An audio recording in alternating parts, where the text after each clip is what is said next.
Jerry away, reached into the bomb casing, and Lauren slammed a hardcover book over my head and pulled me to the ground. The room turned solid white, and the air around me was replaced by pure sound. Time wavered, I floated. Reality coalesced. Eons passed, and then I was brought violently back to the moment. Everything hurt, my insides revolted, air mercifully returned, but breathing was a laborious task. I tasted copper. I couldn't see anything. The only sound was the ringing in my ears. And then what was left of my survival instinct took over. I tried to move my fingers. So far, so good. Then my arms. Not so good. I yelled out Jerry's name and realized it was muffled. Not just by the ringing. There was something in front of my face, on top of me, all over my body, holding me down. Oh, shit, I realized. I'm buried alive. I struggled to free myself, finding that the grave of books I'd fallen into wasn't all that deep. I pushed the debris off myself and emerged into a dark room. The only light was coming from the myriad fires of pouring in through the secret passageway where the bookshelf door had been blown right off its hinges. Most of the room was gone, or at least hadn't landed yet. There was a small crater in the center of the room where Rich's chair had been. Lauren and Claire were both up, coughing, covered in burns and blood, but alive. And then I saw the bodies. I almost didn't recognize them from what was left. But there was no doubt. Bridget, Tobias, and Jerry were completely destroyed. My vision had come true. We couldn't save them. They were all dead.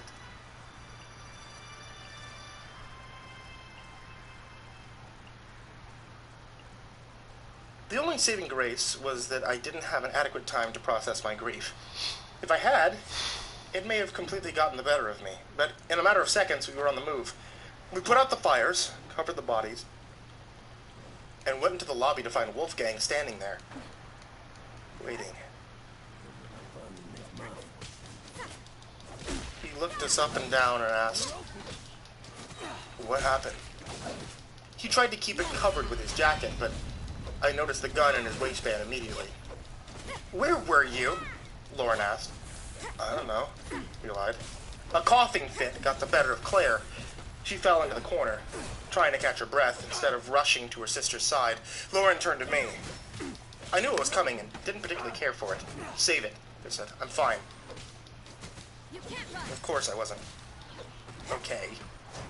But time was of the essence.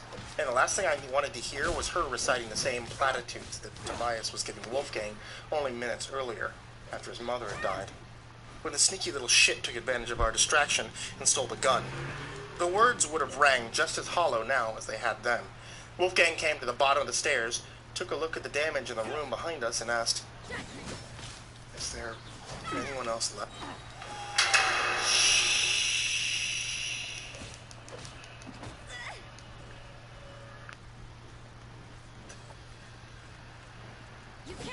What he meant was, is there anyone else left alive? Anyone else to worry about stopping me? See, he was too inexperienced to be subtle. Even without Claire's ability to amplify my senses, I would have known.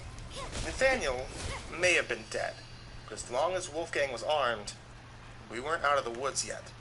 I went for the safe answer. We don't know. There's probably more people here. He pointed at the destruction. Who all was in there? He stepped closer. His hand gravitated uncomfortably. We don't know.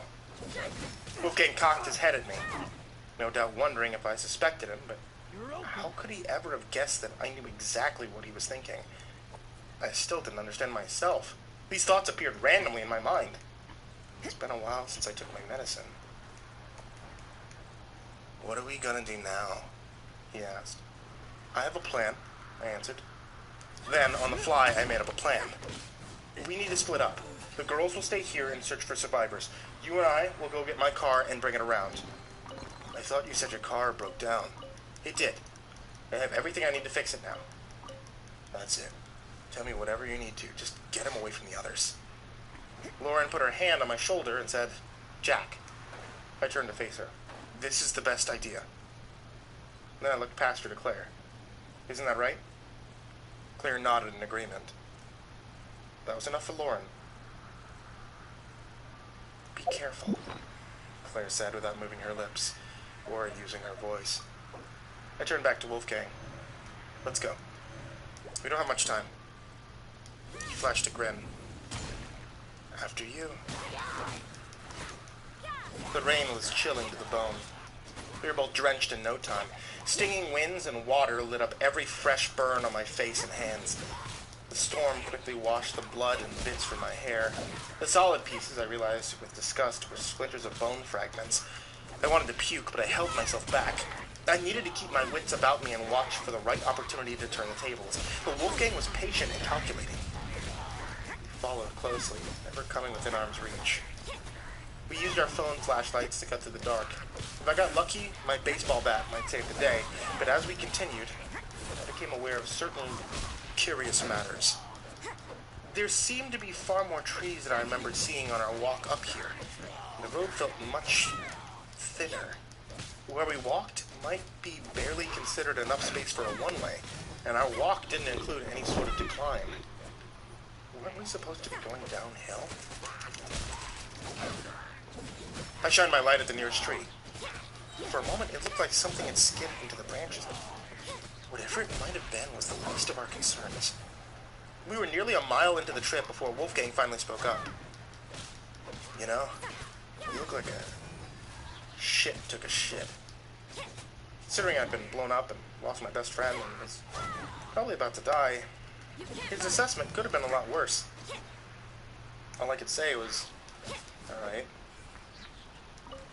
I didn't recognize anything around us. It was impossible that we got lost on the only road, and yet being impossible hardly seemed to stop anything else from happening today. The only thing I could do was chalk it up to my memory playing tricks on me again. How long has it been since I took my medicine? It must have been another mile down the road before Wolfgang spoke again. How far do you think we'd have to be to not hear a gunshot from the house? In this weather, you could shoot someone dead at the end of the driveway, and nobody would have been wiser. But I sure as hell wasn't about to tell him that. Don't worry. Gunshots are loud. I would know. You little fucking Captain Obvious assholes, klepto-sociopath. They kept pushing forward. The trees were so thick on either side of us that they looked like a solid wall in the dark. That's not right, I thought to myself. I remember, this was all farmland before. How much further? Wolfgang whined. I'm not sure. The car should be around here somewhere. I scanned the edges of the road for a stick or a rock or anything. I could feel it. He lost his patience. He was getting ready to take a shot, and I didn't have anything to defend myself with. I don't think we walked this far, he said. I think someone must have moved all the cars. Who would do something like that? I don't know. It makes sense. I stopped, turned to face him and asked, how does that make sense? Think about it. Whoever's doing this has it down to a pattern. They must have had lots of practice. They probably had friends or workers who wait until we leave, and then they come and they drive our cars to a scrapyard. They're good at this because they've done it so many times before. You're right. That does make sense, I said, even though it really didn't.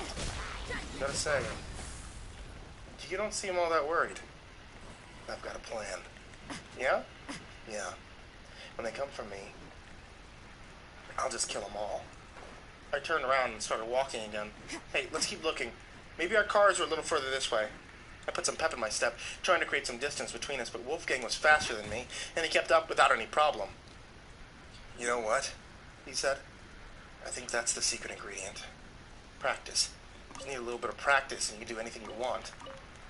There was something up ahead, an interruption in the pattern, a driveway. For a moment, I thought it was safe. Wolfgang hadn't noticed it yet. He just kept talking. That's what Mom always told me.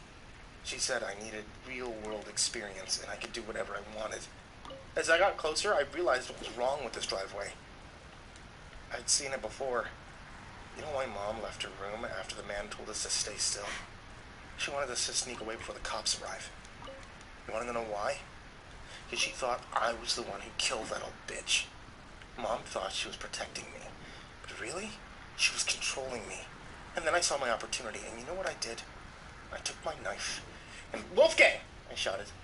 He was grinning, holding the gun in his hand, eager to get more practice. What? Take a look. I pointed up to the driveway. He was so hyper-focused that he failed to realize where we were. We'd been walking for miles in a straight line, yet somehow we were standing back where we started, at the entrance to Bedside Manor. He laughed. What's so funny? It doesn't matter, he said. I'm still gonna kill you. Then I'm gonna kill the sisters, and I'll kill anyone else who tries to fuck with me. And when the cops arrive, I'll tell them... My cell phone collided with his face as hard as I could throw it. In an alternate universe, I might have made an incredible baseball player. But in this one, I was taking advantage of a young psychopath's inexperience and running blindly towards the forest for cover. A second later, he let out a primal howl. The light from his phone cast my shrieking shadow against the trees, giving me just enough visual reference to slide between two giant trunks as he fired the first shot. He screamed again and rushed after me, firing wildly with no regard for ammo conservation. His light was the only source out here. The further I got, the harder it was to see. I tripped a few times, hit a few branches, then finally stopped, pushed myself against the closest tree, and held my breath. He was still broadcasting his position like a total amateur, screaming, firing, but he obviously had no idea where I'd gone. I started to climb. The kid would never find me up here. Another shot rang out, much closer, and then I saw the light steadily growing brighter. Wolfgang was headed right for me. But he couldn't have known where I was, right? He didn't see me climb. Did he? I had the upper hand as long as I stayed still and didn't move. I mean, it's not like he was psychic, too, right? Oh, crap. Oh, shit, crap, dang, fuck! He is a psychic, too! He stepped into the clearing beneath my hiding tree and stopped. Hey, Jack, he called. If you come out now, I promise I'll put a bullet right into your brain. I know how to make it fast. I was gauging the possibilities of a surprise drop attack when I heard a noise. A low, rumbling growl emanating from somewhere deep in the forest. Wolfgang snapped his light in the direction of the sound. Jack? He said. Is that you? The growl had become louder, and then it split into multiples. A chorus of thunderous growls from every direction. He swung the gun and the light in a full circle, then called out, Hey, who's there? The circle of sound began to shrink in on us, becoming louder and closer. When the first creature appeared, it took all of my self-control not to scream. The thing was nearly as tall as Wolfgang, bright red eyes, coal-black fur, 4 legs, hackles raised, teeth bared, a nightmare hellhound, steadily closing in on its prey. Wolfgang fired. The bullet landed in the animal's snout. But just like Nathaniel, the animal had no reaction to the injury. Stay back! Wolfgang screamed. I noticed the other hellhounds a second before he did. There were 4 of them now, boxing him in from every side. He spun and fired at another, catching it across the torso, but the monster didn't do so much as yip. He didn't get a third shot. The animals attacked all at once, tearing into him, ripping flesh from bone as he screamed in terror and agony. I closed my eyes. If I could have, I would have closed my ears too, but I had to listen. I had to listen to him wail as they devoured him alive and dragged him off into the woods. Sometime later, it's hard to say how much, but I was reasonably in early to mid stages of hypothermia. I reopened my eyes. Much to my amazement, I could see my surroundings. The sun was already rising, even though the storm clouds continued to blot out the sky. Enough light broke free to allow me to navigate back. I needed to get to Claire and Lauren before they made the mistake of coming and looking for me. The rules of the game had quite unexpectedly changed again, and now there was pertinent information that needed to be factored into a survival plan. Wolfgang had been killed by a... I literally rolled my eyes as the thought hit me. Really funny, whoever's in charge. Wolfgang was killed by a gang of wolves. What the actual fuck? After carefully falling out of the tree onto my ass, I righted myself and started back towards the house. I took 2 steps, then stopped, and wondered, is this the right direction? I turned around and tried to remember which way I was running before I climbed the tree. In the panic of it all, I'd forgotten to take visual references. Not that it really mattered, considering how every tree looked exactly the same. I heard the growl just in time to run around and see the black wolf standing a couple yards away. Somehow it looked even more terrifying in the daylight.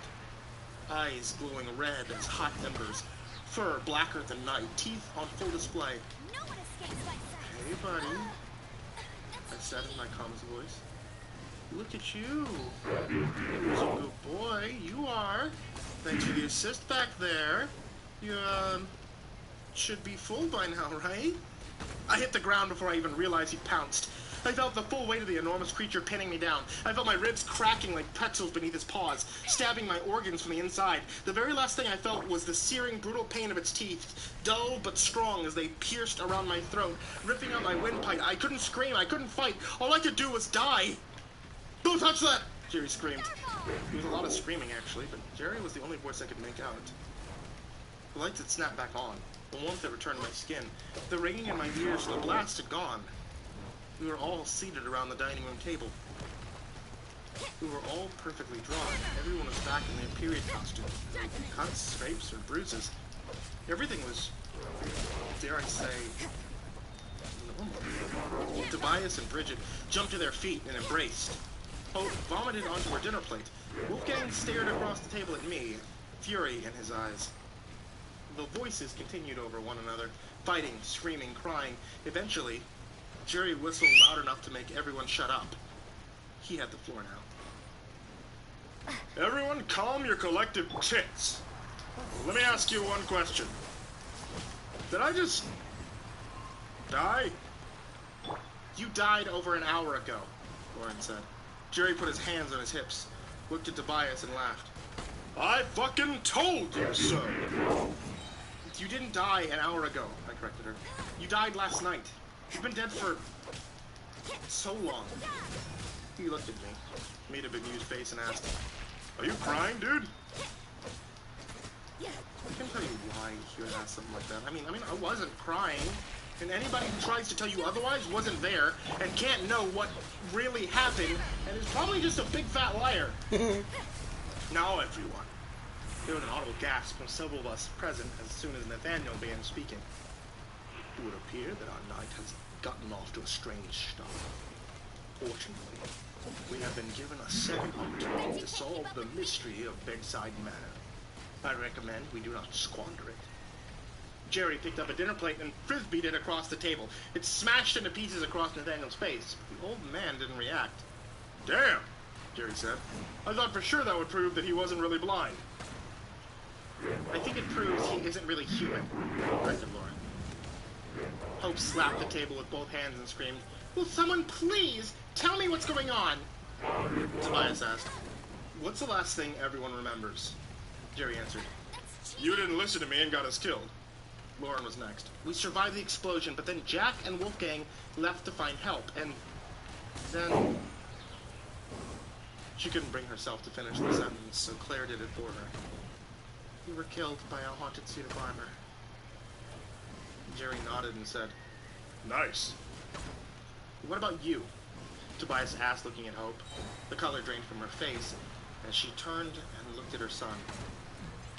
She answered, I didn't see who did it. Bet you can't keep up with me. Wolfgang pointed across the table at me and shouted, He did! He's the one who killed me! Jerry couldn't contain himself. Oh, shut your butt, Wolfie. We're not idiots. We know you killed your mom. Don't speak that way about my son! Hope shrieked. Your friend there is the one taking crazy pills. I snapped right back.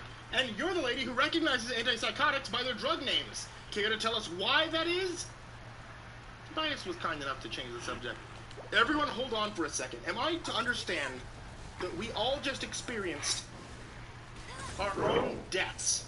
And then we regain consciousness right here at the same time with no sign of injury whatsoever? Ah, Jerry responded. He looked around the table and asked, Hey, how come Maggie isn't here? Was there not enough fairy dust to bring everyone back? Maybe it's just a collective vision, Lauren offered. Maybe none of that really happened. I mean, could it have? The sound of a loud chime echoed through the house. What the hell was that? Nathaniel answered with a smile. Ah, goody. It seems that the detective has finally arrived. Perhaps he can help us sort out this ghastly.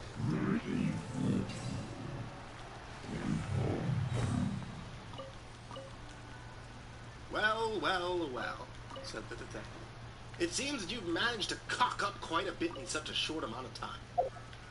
He was a tall man with dark hair, a wide frame, and a black goatee. He wore a three-piece pinstripe suit fitting period of bedside manner, complete with a lilac bow tie and matching pocket square.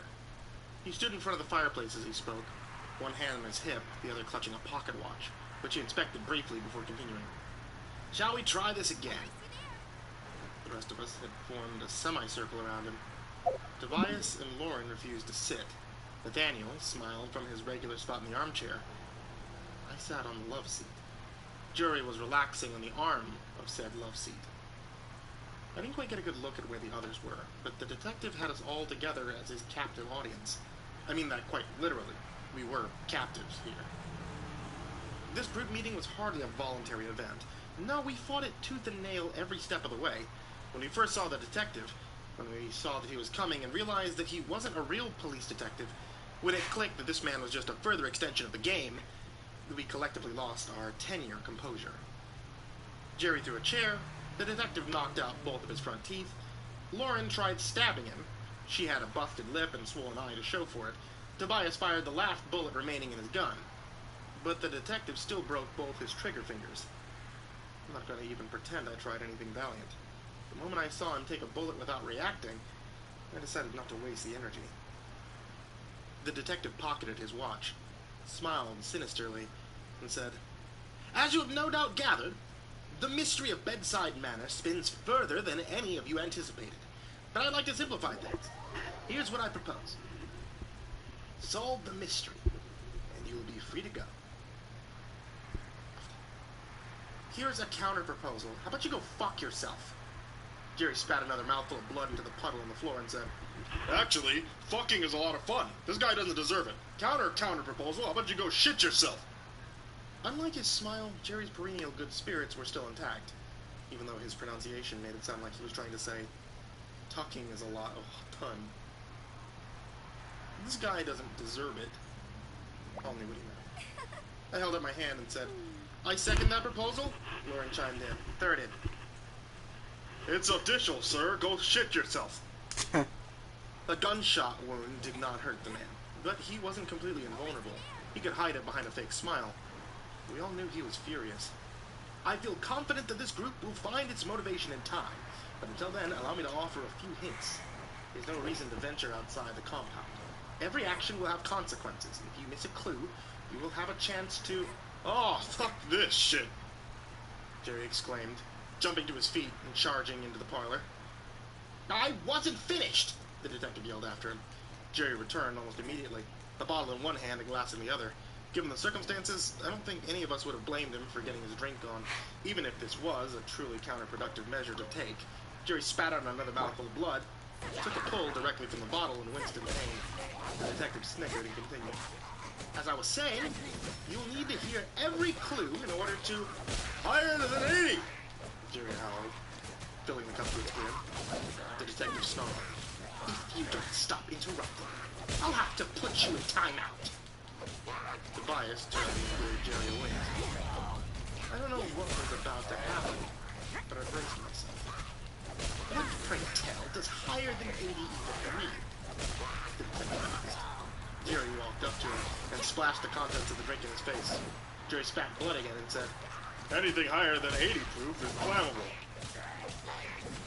As he spoke, Tobias dove for the fireplace, grabbed the burning log, pulled it out, and smashed it across the detective's head.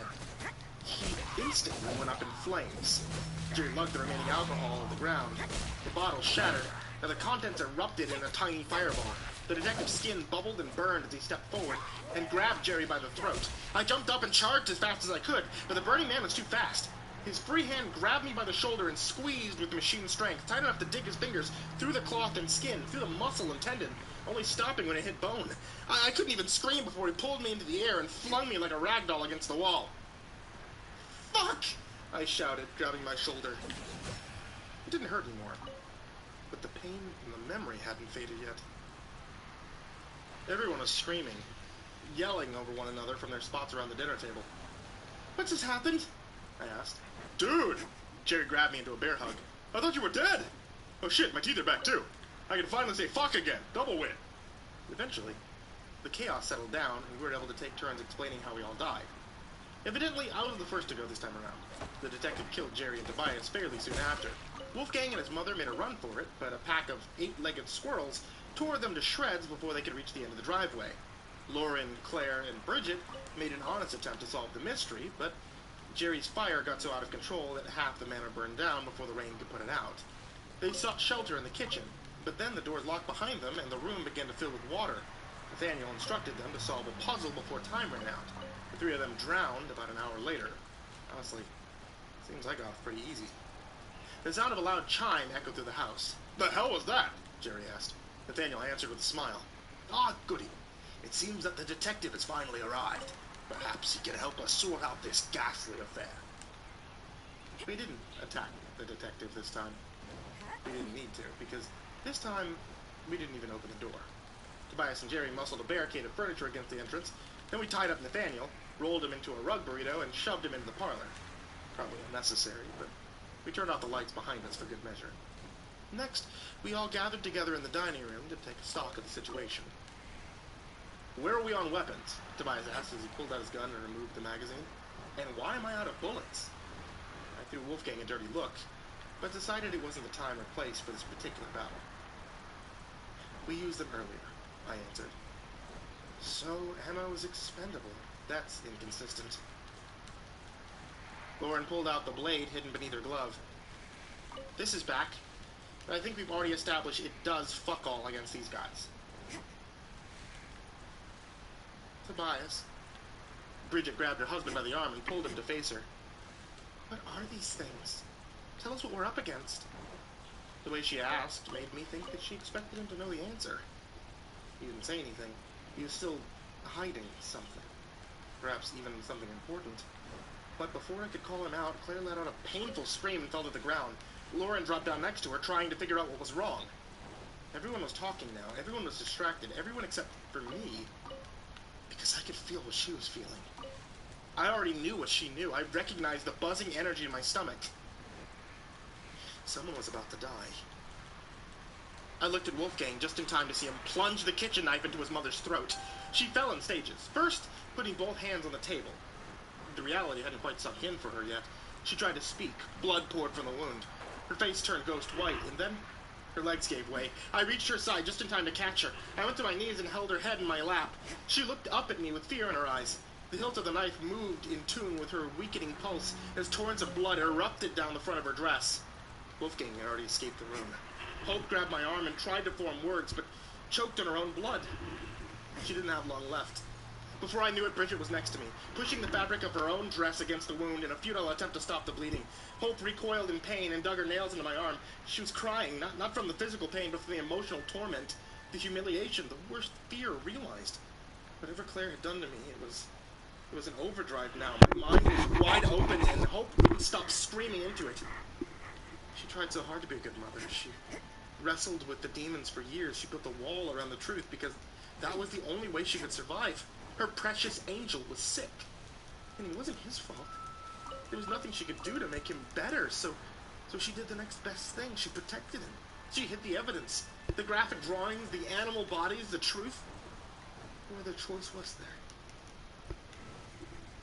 She didn't truly understand what choice was until this moment, where all choice was truly taken away. There was almost a relief. There was a kindness in failure. Death was a mercy. Now she didn't have to pretend. She'd done her best, and finally, she was allowed to rest. She's suffering, Lauren said to us. Why don't we just... why doesn't... It's not like it matters. We'll just see her again when the whole thing repeats. Hope's eyes grew wide as the surge of terror went through my body like electricity. The last thing she heard before consciousness left her, the final lingering thought in this poor woman's mind, was that obscene reality. She wasn't free from anything. She was still a prisoner. The idea was too much to bear. I almost screamed for her, but the instant she died, it severed the connection, and I came up gasping for breath. There was no sadness left in me.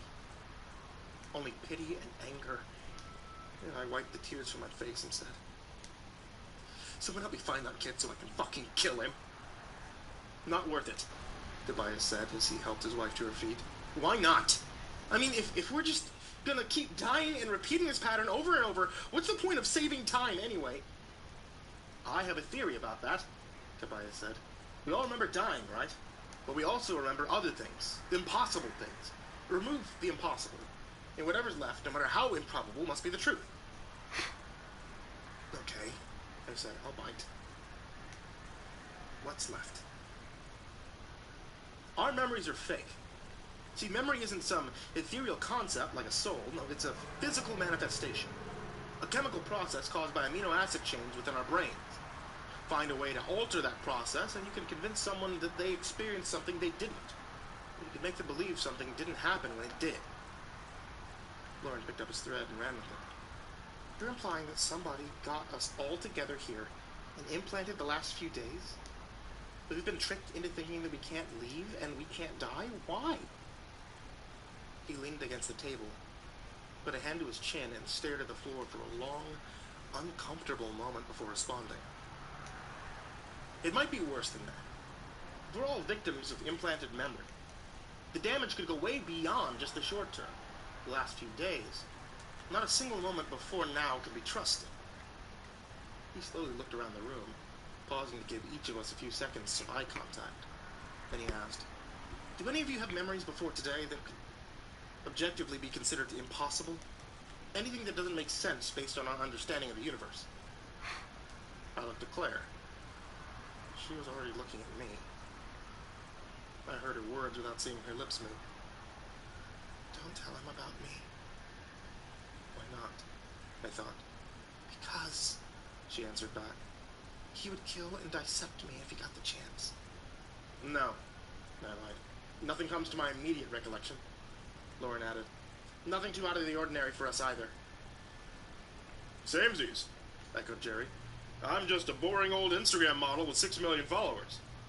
"Well," I said quickly, hoping to end this conversation before he wised up, "what's the plan then?" Tobias crossed his arms. "The most important thing we can do is contact the outside world. I can build a crude signal booster for our cell phones, but I'll need some equipment. We'd probably find everything we need in the kitchen, but according to our memories, the kitchen is booby-trapped." "So, what do we do?" I repeated. "We go to the kitchen," he answered with a smile. "If my memory's correct, that memory was just a device to keep us out of the off-limit areas. If my theory is wrong, we'll know right away when the room starts to fill with water." You'll never believe it, but it turns out his theory was wrong. On the bright side, he was the only one to drown this time. We tried blocking the door open with a couple of chairs before he went in on his own, but when the door automatically slammed shut, it sliced through the furniture like a guillotine through hot butter. We stayed on the safe side of the kitchen door, trying to communicate through a series of bangs. He and Jerry were both fluent in Morse code, for some reason, but it didn't get us anywhere. An hour later, the banging stopped. We tried to give Bridget a chance to mourn, but we had already wasted so much time.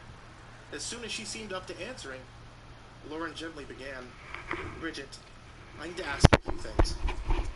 She was sitting in the chair by the fire, shaking, staring dead ahead. Clearly traumatized, but functioning and just communicative enough. "I always knew something like this would happen." "What does that mean?" Lauren asked. Jerry handed Bridget a glass. She took a gulp and then said, "It's Lisa. I knew they would get him eventually." "Who's Lisa?" I asked. "You mean you really don't know? I thought maybe that's what all this was. Maybe you were all from the Institute, testing us, seeing if we'd break and give away the secrets." That's when a big missing piece of the puzzle finally clicked into place. Lisa wasn't a who. It was a what. LISA, the acronym for some shadowy organization that Tobias apparently worked for. I knew he wasn't just some lowly business consultant with a working knowledge of bomb schematics and Morse code. Bridget took another drink. He's been with them since before we started dating, but I knew something was wrong. He talked in his sleep. He left papers out, emails open. I don't know the full extent, but I knew enough to understand what my husband really did for a living. Her eyes were red and puffy, tears welling up behind the weakening dam. Tobias was a good man, but he worked for some very powerful people. That's all I know, I swear. Claire took her spot next to Lauren, right in front of Bridget, leaned down and said, "Liar." Bridget looked at her, shocked. "What? You're a liar." Bridget shook her head. No, it's true, all of it. I loved him, She dropped the glass, put her hands against her eyes, and began sobbing uncontrollably. But then the sobs changed. Morphed into something else. Something that almost sounded like laughter. Then she took her hands away and revealed the big grin on her face. "Oh my God!" she exclaimed. "Do you have any idea how long I've been holding that in?" Another round of delirious laughter later, she said, "Jesus Christ, I deserve an Oscar for that performance!" I couldn't believe the transformation. I couldn't believe I ever felt sorry for her. "What the hell is going on?" I demanded. Bridget pointed at Claire. "Why don't you ask the psychic? She ought to know." Lauren pulled her sister back and stood between her and Bridget. "Oh, don't act like it's a big secret," Bridget mocked. "You couldn't have made it any more obvious. That's the thing about secrets. Sooner or later, they all come out." "And what's your secret?" I asked. She sized me up and stood and squared off against me. Suddenly, I felt very weak and exposed, and I knew this woman standing before me could kill me 10 different ways if she wanted to. "Show me yours, I'll show you mine," she said. Claire explained, "She's a spy." Bridget sounded almost proud. "It's a little more complicated than that, but yes. I think you have the gist of it. Tobias was my assignment. He may very well be the smartest person alive, but like most men, he has one weakness that's very easy to explain." "In Lisa?" I asked. "The Liskov Institute of Society, a global think tank specializing in the application of the paranormal. In lack of a better word, this has to have something to do with it. As soon as the old crone died, Tobias called his handlers to let them know what was happening. He's too important to them to leave in the middle of a small-town murder investigation. They should have had rescue teams here within the hour, but they didn't. The only explanation I can think of is that they're the ones running this thing. Maybe it's all just a ploy to vet me or get a confession, and if that's the case, I don't care anymore." She held up her middle finger to the sky and shouted, "You hear that, you arrogant fucks? I don't care anymore. You win. Just want off this ride." And she continued to spiral. A thought occurred to me. I was right. Tobias called for backup when we were locked in our rooms. But that was before the first reset. Did the phone call, like the injuries, have been undone? "I have an idea," I said. Bridget fell back into her seat. "Well, that makes you the one in charge, doesn't it?" "This might be the stupidest plan I've ever come up with," I said. "But I think it needs to be tested at least." "I'm in," Jerry exclaimed. "I didn't even tell you what the plan was." "You had me at the stupidest plan I ever come up with." I sighed. "Well, what is it?" Lauren asked. "I think we need to try the landline again. Maybe we'll get lucky and we can call for help." "Knock yourself out," Bridget said. "But I'm staying right here until this is over. I've died enough times tonight. Now I just want to get drunk and sleep." Great, I thought. We're splitting the party. Again. What could possibly go wrong? I left Lauren and Claire to keep an eye on Bridget, and shot down the stairs in case they saw Wolfgang or the detective. When we reached the basement, I held my breath in anticipation of the door slamming shut behind us, and no obvious traps were engaged. I beelined for the phone, took it off the cradle, checked for bombs or needles, then put it to my ear. Amazingly, there was a dial tone. So far so good. I nodded to Jerry. He gave a thumbs up. Next, I dialed the number to my town's sheriff's station from memory. It rang so many times I'd almost given up hope, but then someone answered. Holy fucking Luya.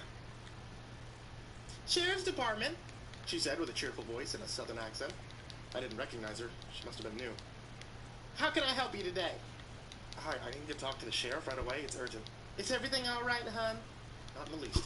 Please put me through to the sheriff. I'd love to, but he's not available right now. It's the middle of the night, you know. But if you have a message, I'll be sure to get it to him as soon as he comes in. I looked at Jerry and shook my head. No. He made a jerk-off motion, not really sure what that was supposed to mean. Fuck you, I said into the phone. Excuse me? You went through all this effort to trap us, to build this house, to convince us all that we're going crazy, and you couldn't even do your basic research? What kind of Mickey Mouse bullshit conspiracy job are you running here? If that's some kind of a joke, I'm not amused.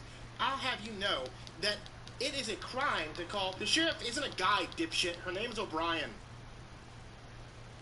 The woman on the other line didn't say anything for a very long time. When she finally spoke again, the accent was gone, along with a good cheer. What's wrong with you, Jack? Why can't you just be normal and play the fucking game? It's not that hard. I'll even make it easy for you since you're down a couple people. All you have to do is work together and find the attic key before Coda finds you. Simple, right? Who the fuck is Coda? The line went dead. At the same time, Jerry asked, Hey, Jack. Wasn't there a stuffed polar bear in here earlier?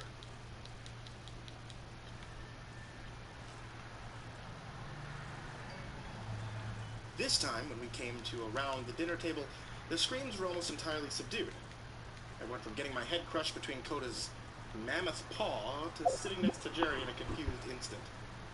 But in the moment, before I died, I started making plans. Bridget and Tobias leapt to their feet and embraced. My darling, she screamed with crocodile tears. I thought you were dead! I also jumped up, except I went onto the table. Before I could dive across, Wolfgang had already got his knife out. I screamed for help to move, to get out of the way, but she just sat there, resigned to her fate.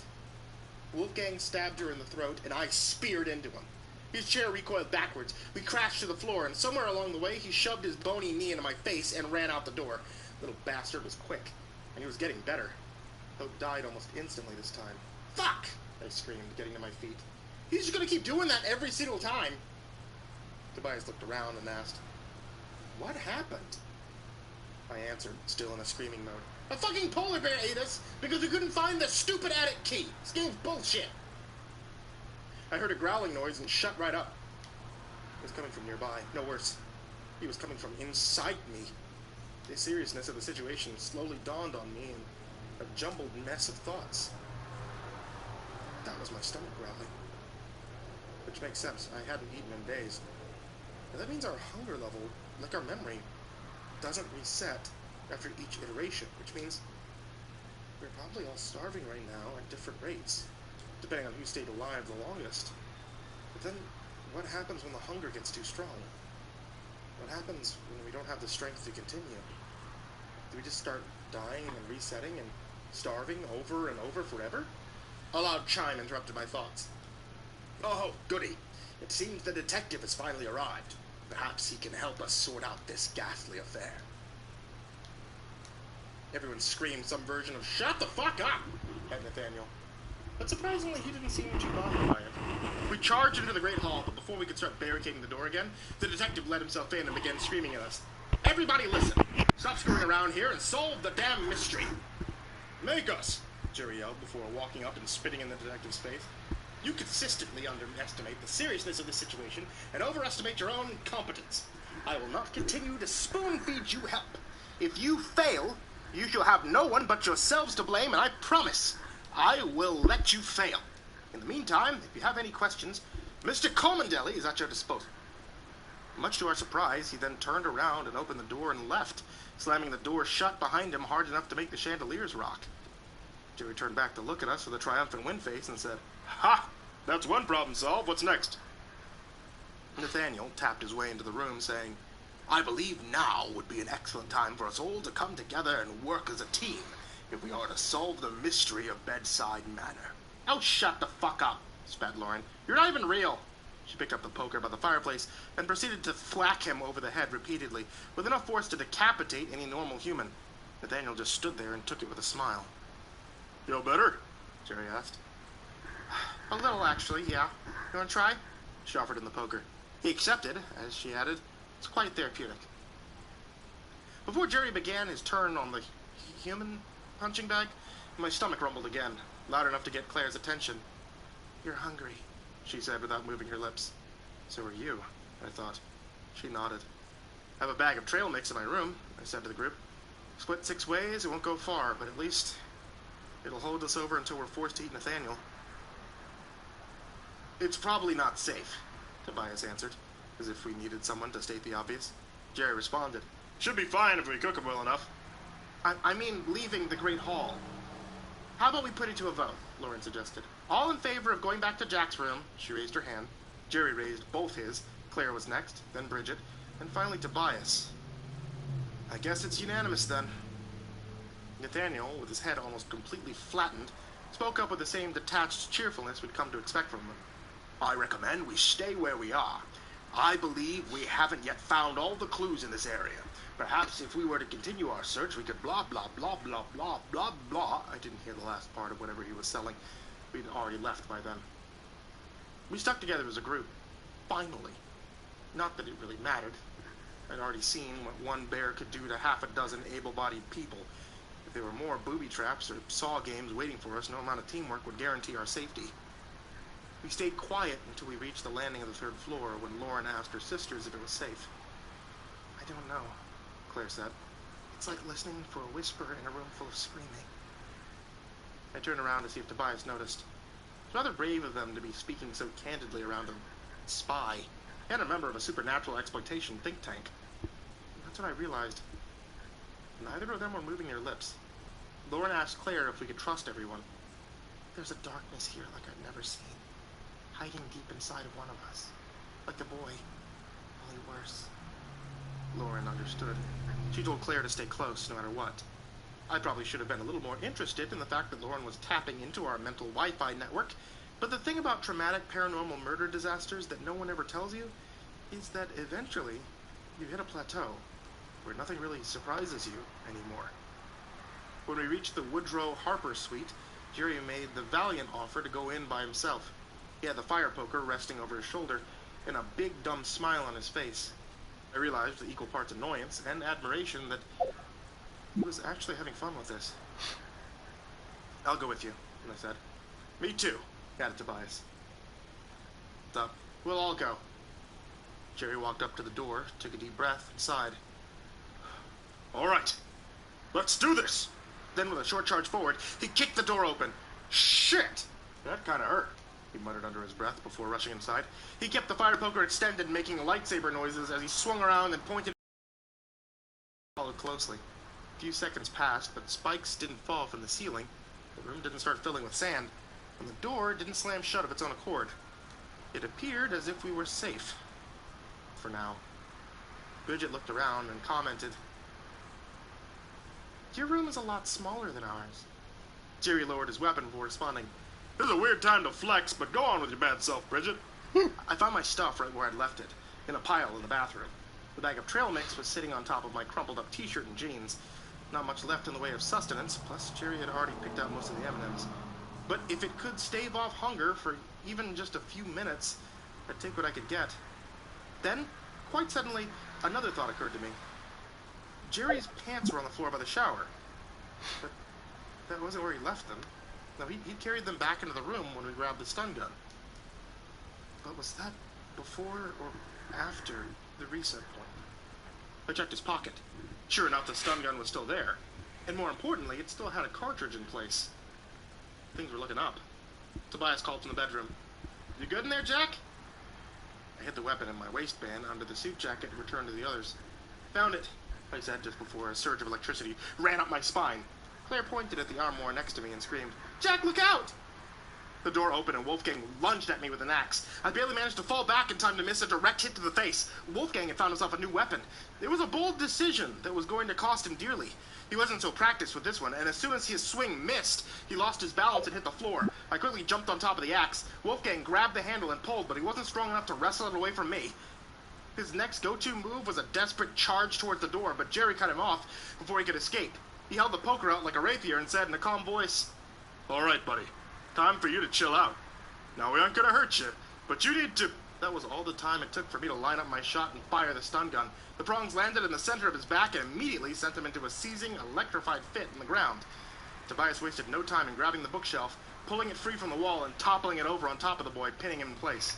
"Jesus!" Jerry yelled. "Calm down, you guys. I think we got him." I dragged the axe over. Wolfgang was trapped beneath the shelf and book. What? Poked her out like a rapier and said in a calm voice, "All right, buddy. Time for you to chill out. Now, we aren't going to hurt you, but you need to..." That was all the time it took for me to line up my shot and fire the stun gun. The prongs landed in the center of his back and immediately sent him into a seizing, electrified fit in the ground. Tobias wasted no time in grabbing the bookshelf, pulling it free from the wall, and toppling it over on top of the boy, pinning him in place. "Jesus!" Jerry yelled. "Calm down, you guys. I think we got him." I dragged the axe over. Wolfgang was trapped beneath the shelf and books, all except for his head and a portion of one of his hands. He was screaming, cursing, thrashing, repeating himself over and over about how much he hated us and how he was going to cut our faces off and gut us, etc. He was an annoying little shit, and an objectively terrible person. He was also still a kid. And I took absolutely no pleasure in what I was about to do. Jerry saw the weapon in my hand, and the look on my face. Whoa, dude. He stepped over to me and put a hand on my shoulder. "You don't have to kill him." No, I wasn't going to kill him. Wolfgang suddenly stopped screaming. There was an unusual note of concern in Jerry's voice. "Well, what are you going to do?" I whispered back to him. "Will you take the others and leave us alone? I don't want any of them to see this part." It took a little convincing, but Jerry managed to get the rest of them out of there. I locked the door behind us. Now it was just me and Wolfgang. I took a seat on the ground next to where he was still struggling to break free. It was a noble but futile effort from a broken body. There was blood pooling around his neck, and he smelled like he'd probably pissed himself. "I'm not fucking afraid of you," he said, rather menacingly for someone in his predicament. "I know. Go ahead and do your worst." I took my time finding the right words. I stared at the axe in my lap. Of all the weapons Wolfgang could have chosen, he went with this. If he jumped out at me with a knife or a Molotov cocktail or even a sharp pair of scissors, we probably wouldn't be having this conversation, but he'd overestimated his own ability. Like you knew. You've been alive the longest out of any of us, haven't you? He tried to move his head, to look me in the eyes, but the shelf had his neck locked in place. "What?" he asked. "I've just been thinking. You lasted a couple of hours the first night. Who knows how long you really made it after the squirrels got your mom, and then what? How long did you stay alive in this house by yourself after Coda got the rest of us? I'm just saying, you've probably been hunting for a while now, burning a lot of energy, and you never even got to eat better. Why are you still talking to me?" I took the handful of trail mix out of my jacket pocket. This would have been my portion, about 1/6 of the bag, mostly raisins, but in that instant, it looked like Christmas dinner. I poured it all into a pile in front of Wolfgang's face, right where he had to look at it, close enough that he could smell it, but impossibly far. I could feel his hunger. It was ferocious. He struggled to move, but the broken bones held him still. He screamed and stretched out his tongue, but the food would stay there just out of reach until he bled out or starved to death. I climbed back to my feet, wished him well, to join the others in the hallway, hoping the door would be enough to muffle his screams. There couldn't take the look off my eyes, which I took as proof she knew what I had done. Jerry took the axe from me and said softly, "Dude, why don't you just let me go in there and, finish him off? It's not even a big deal. Life's meaningless, remember? You don't have to do it like this."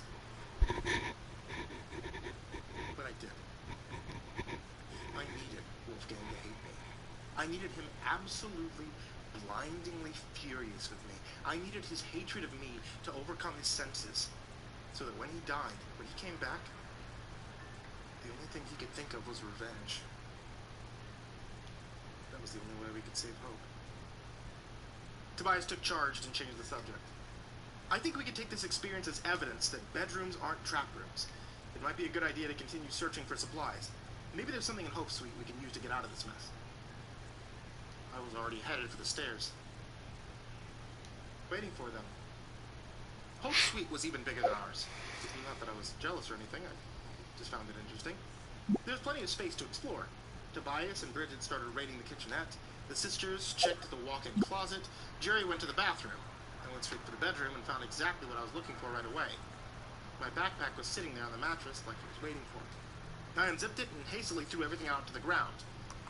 It was all there, just like she said. My socks and underwear, my phone charger, my rolled-up t-shirts, and the bag of medicines. I reached in and pulled out the first prescription bottle, but noticed right away that it felt lighter than it should have. I popped off the lid to confirm my worst suspicion. It was empty. So was the next bottle, and the next. All of my medicine was gone. Where did it go? Did Wolfgang do this just to screw with me? Did the house do it? Why?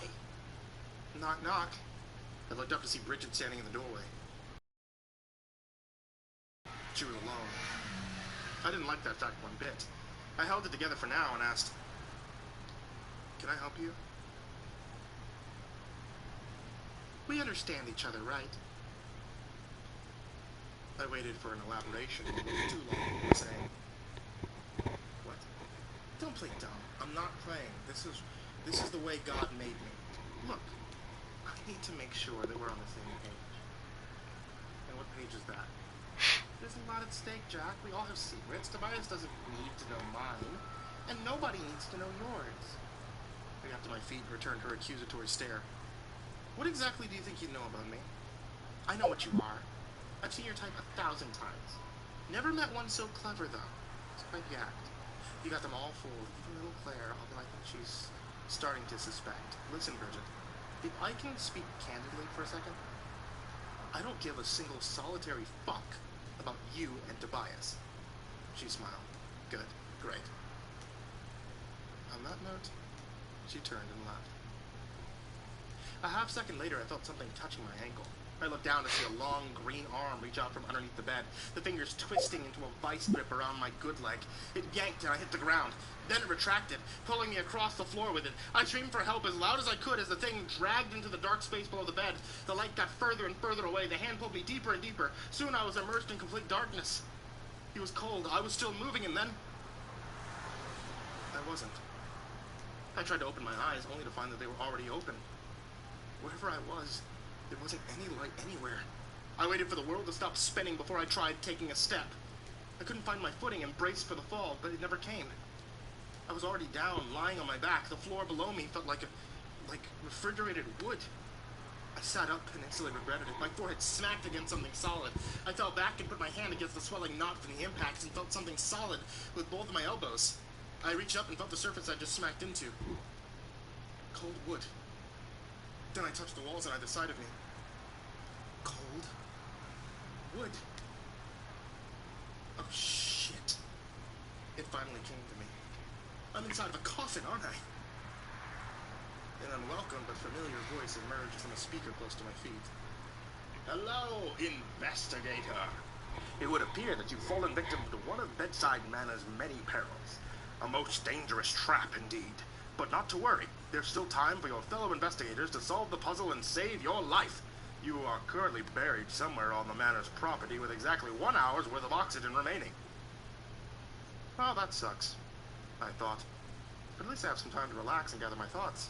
And if I know Jerry, he'll have me out of this trap within the next 10 minutes. I closed my eyes, and I tried to get comfortable. "You bastards!" The lights were back on. I looked around to find myself once again sitting in the dining room table.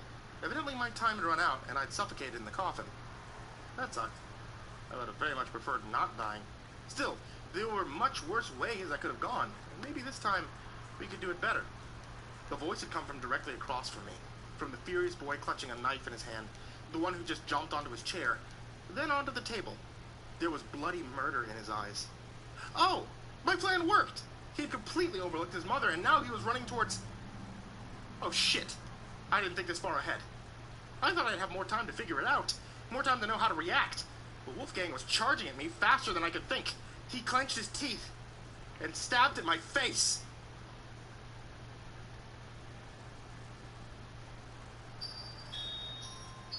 Jerry swung a mean right hook across Wolfgang's cheek. It connected with enough force to send the boy flying off the table.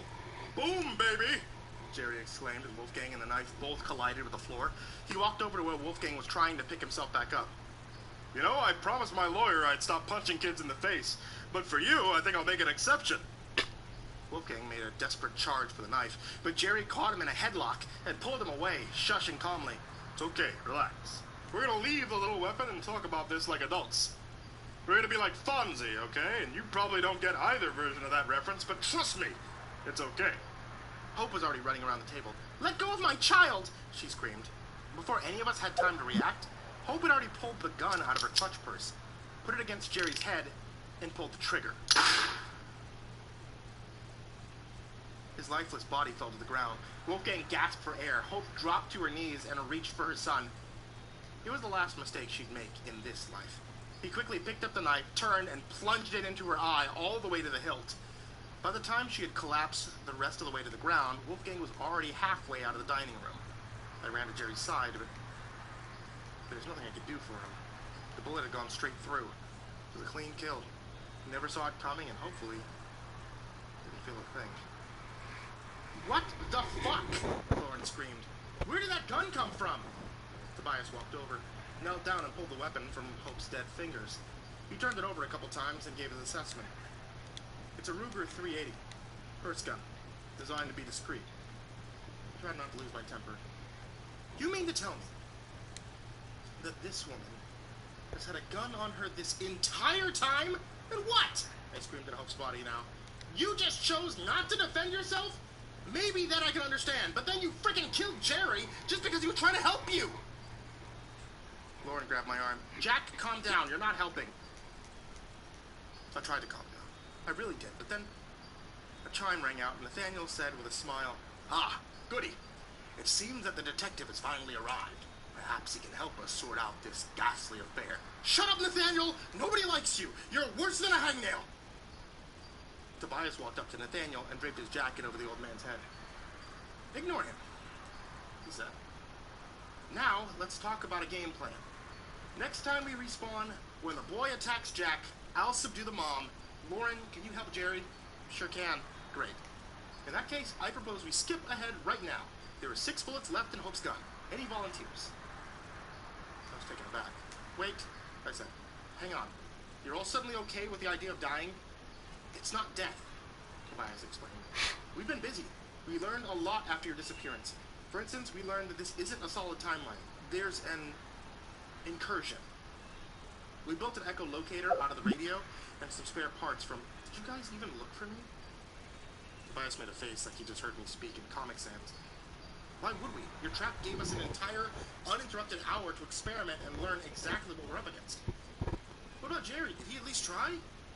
Lauren answered. He did, but he got struck by lightning a few minutes after you disappeared. Tobias shook his head. I told him not to bother. Jack, you're missing the point. We figured out so much. See, this house, it's a vacuum in time, all right? Something about Tobias's explanation was nagging in my subconscious. I asked, does that mean you know how to get us out of it? No, but I think you're failing to understand the implications. It completely rewrites quantum theory from the ground up. There was still something there, beyond the techno-babble. Something he said that I couldn't let go of. Does any of that get us closer to getting home? It will, he explained. The scientific process is just that, a process. There aren't any eureka moments without extensive work and study. We're only at the beginning of... Hang on, I interrupted. Finally clicked. You said respawn earlier. A frown overtook his expression. Yeah, what's your point?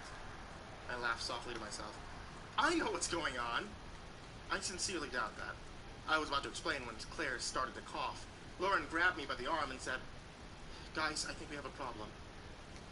Tobias was already moving for the door before I even smelled the smoke. Claire struggled to get through a coughing fit to spit out the words, Wait, don't! But it was too late. Tobias stepped into the smoke-filled great room. The carpet, bookshelves, and couches were all burning up. He stood there staring at the flames, likely working out the best plan to extinguish the fire. It was exactly what Wolfgang was counting on.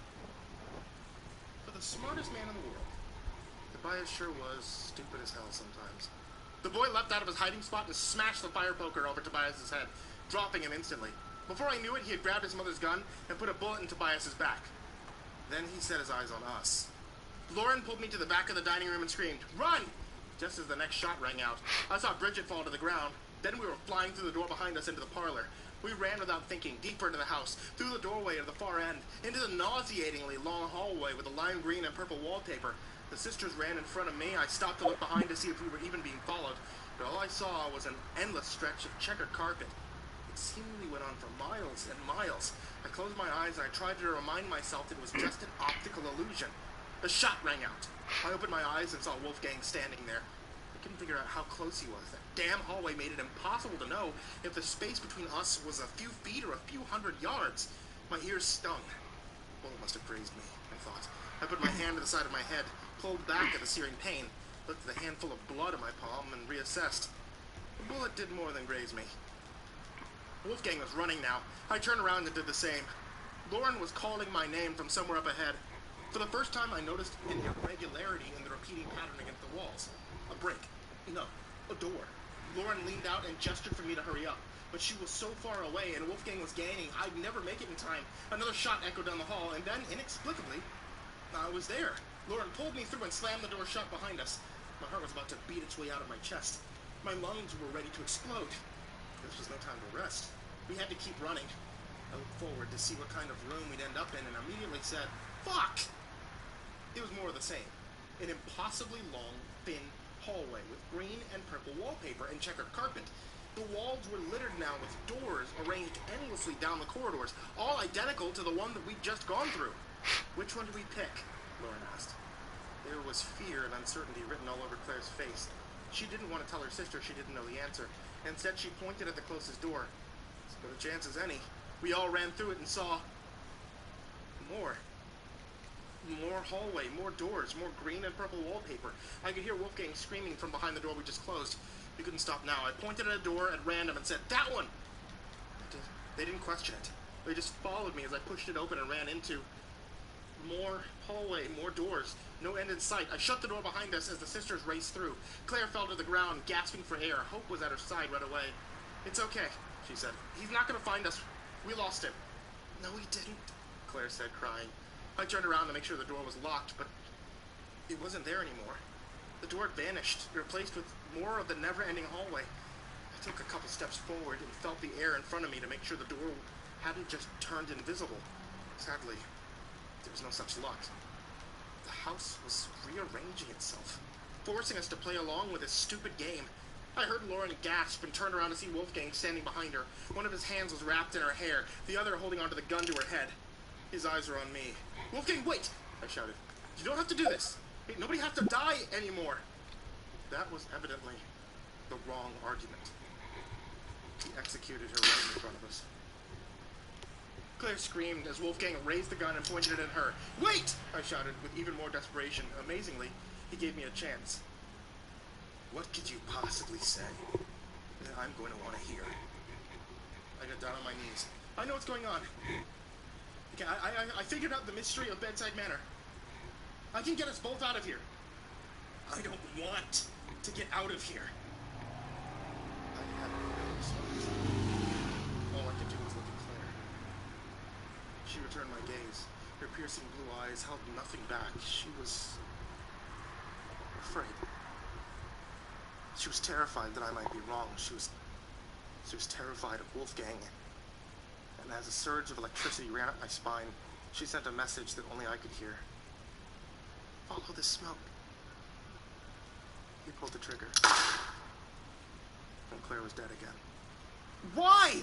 I screamed. "They didn't do anything to you. Why can't you leave everyone else alone? It's me you want to kill." "I don't want to kill you, you idiot. I want to make you hurt. That you made me hurt. I was stuck in that room all alone for days. Do you know what that kind of pain feels like?" "Well, to be fair, you also murdered your mom and tried to kill me and also killed everyone else, so maybe get off your high horse and quit being such a dick about it." He aimed the gun at my crotch, smiled, then pulled the trigger. A second later, his smile turned into a frown. Nothing happened. Oh God, am I glad I didn't screw up my bullet count there. He shrieked and threw the gun at me, but I'd already started to move for the closest door. I pushed through, slammed it behind me, and found another identical door nearby, and ran through it. I repeated the step a few more times, then stopped to relax against the wall. To my right, as far as I could see, were identical doors against an incalculable horizon of lime green and purple. To my left, the exact same thing. Somewhere far off in the distance, I could hear screams, echoing in every direction. I was trapped in this labyrinth with a monster and no clue how to escape. And then, I smelled the smoke. Surely it can't be that easy, can it? I started walking. In time, the smell became stronger. I was breathing in the right direction, passing door after door, pausing every few steps to take a deep breath and make sure that I hadn't lost the trail. The screams of the young psychopath were definitely getting closer by the second, tempting me to run away, but I ignored them and I took my time. When I found the right door, I knew immediately. It smelled like I was standing next to one of Jerry's New Year's bonfires. When you throw in plastic, electronics, old tires, and anything else you could find.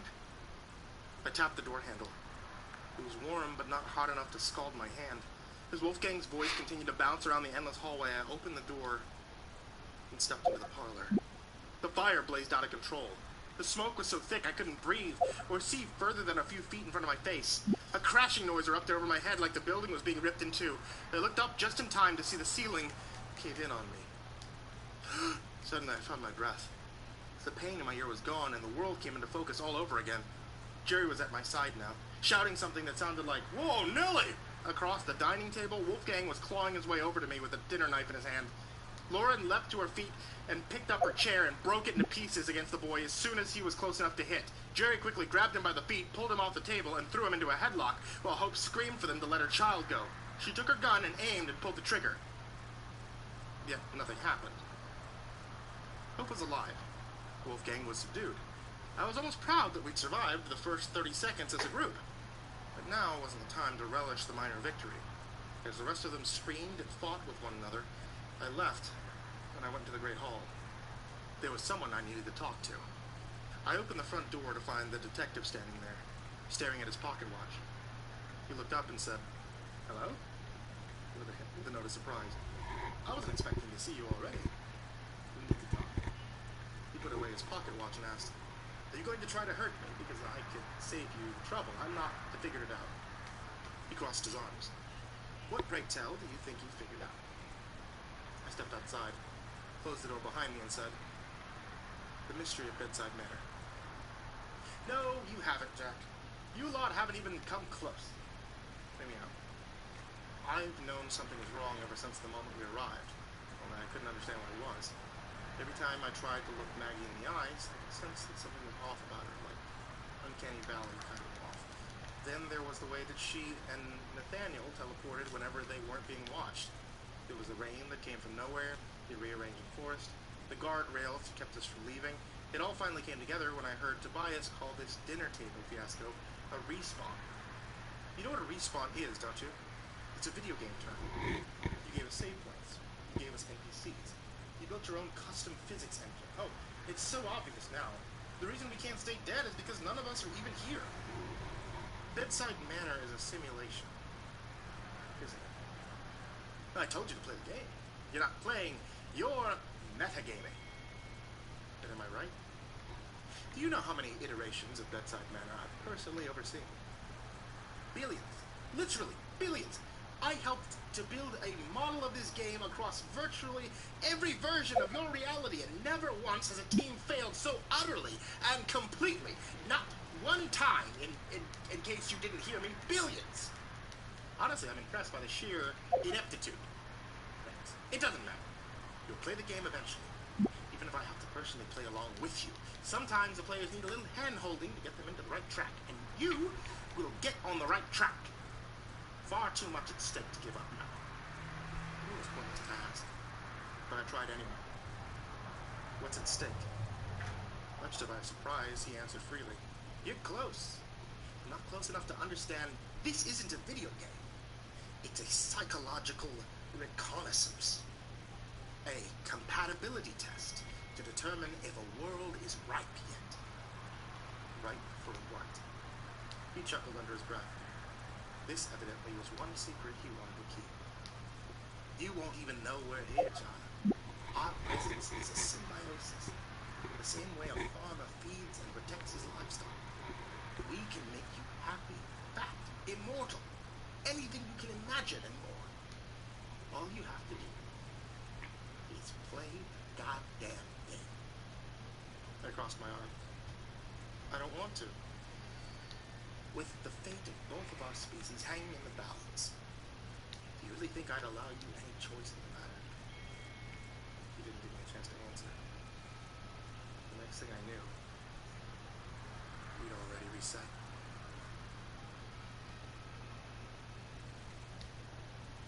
For a brief moment, I forgot where I was supposed to be.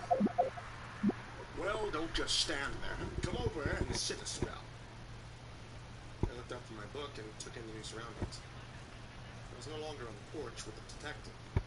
I wasn't at the dining room table. I was back in the Great Hall. The old-timey phonograph filled the air with dulcet instrumentals. The bookshelf stood in arm's reach before my eyes, the very same piece of furniture that once served as a secret door to the explosive library. The game had reset again, only in a different place. They must have decided to switch things up this time. That voice had come from the old man with the walrus mustache. He smiled at me from his seat by the fireplace, completely oblivious to the rest of the world, like the poorly trained piece of AI he was.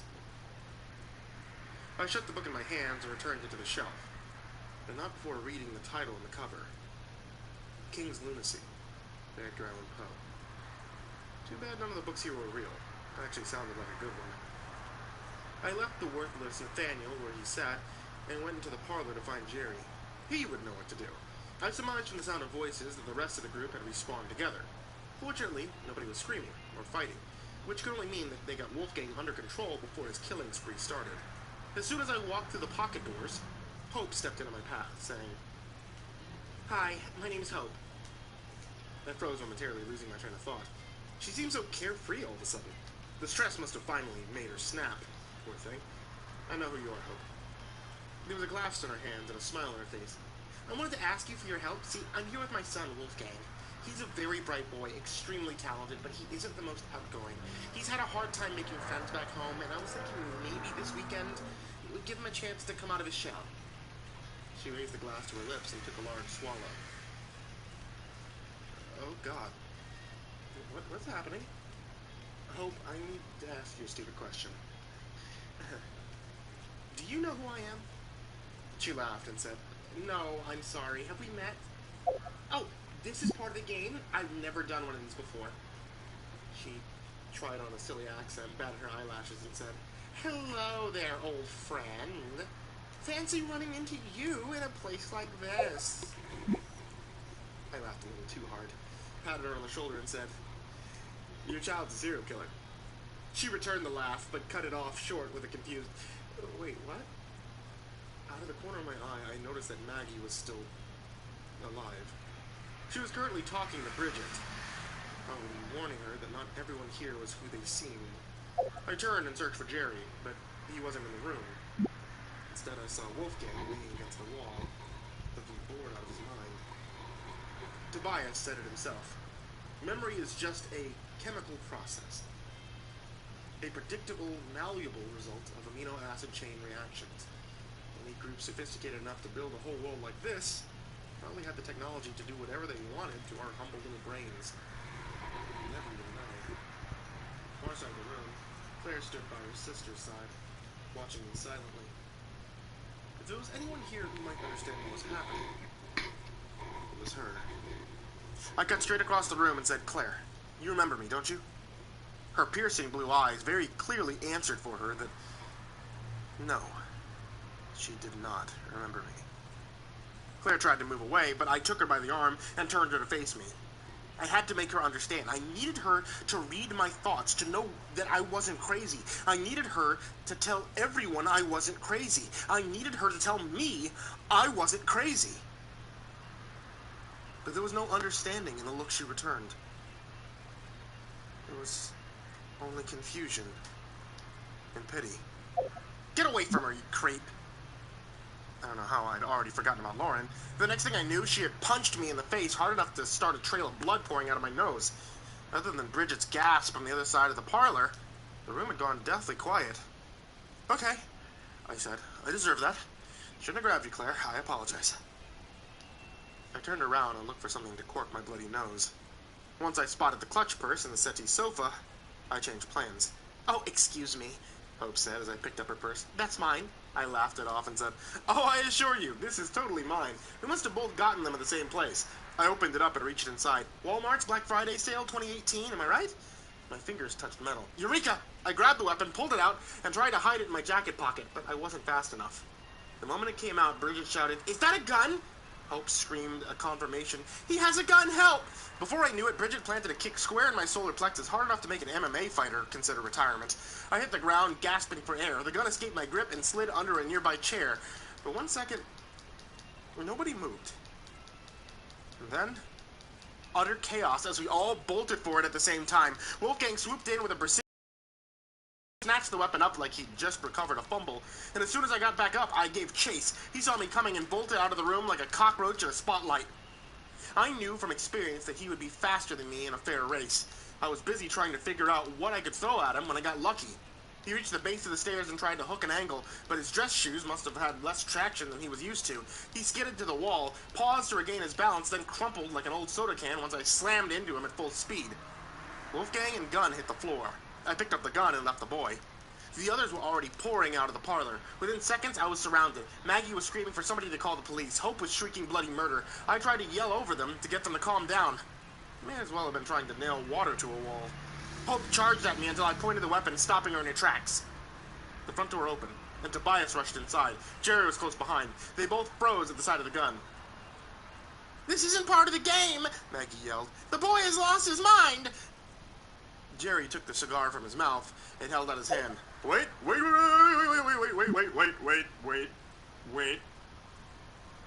are you doing? Talk to me, Jack. What's going on? What did I miss? Finally, a chance to explain myself. I just need to make sure I don't screw it up. We got Jumanji'd, I said. Judging from the reaction on his face, I don't think Jerry fully understood what I meant.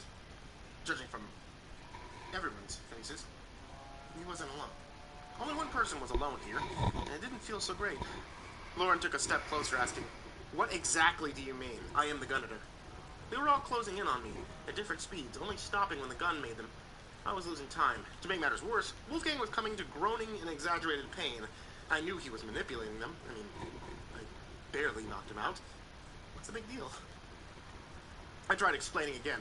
This house, it's just one of those, Jumanji situations. I think it might be aliens or something along those lines. You don't have to make that face, Jerry. I can hear myself. I know how it sounds. Hope took another step towards me. I pointed the gun at her, but this time it didn't stop her. She took another step. Stop! I yelled. Everyone just stop moving for a minute. I'm trying to tell you what's really happening, and I've never been very good at public speaking, so I'm kind of nervous, and if you can all just chill out, I can prove it.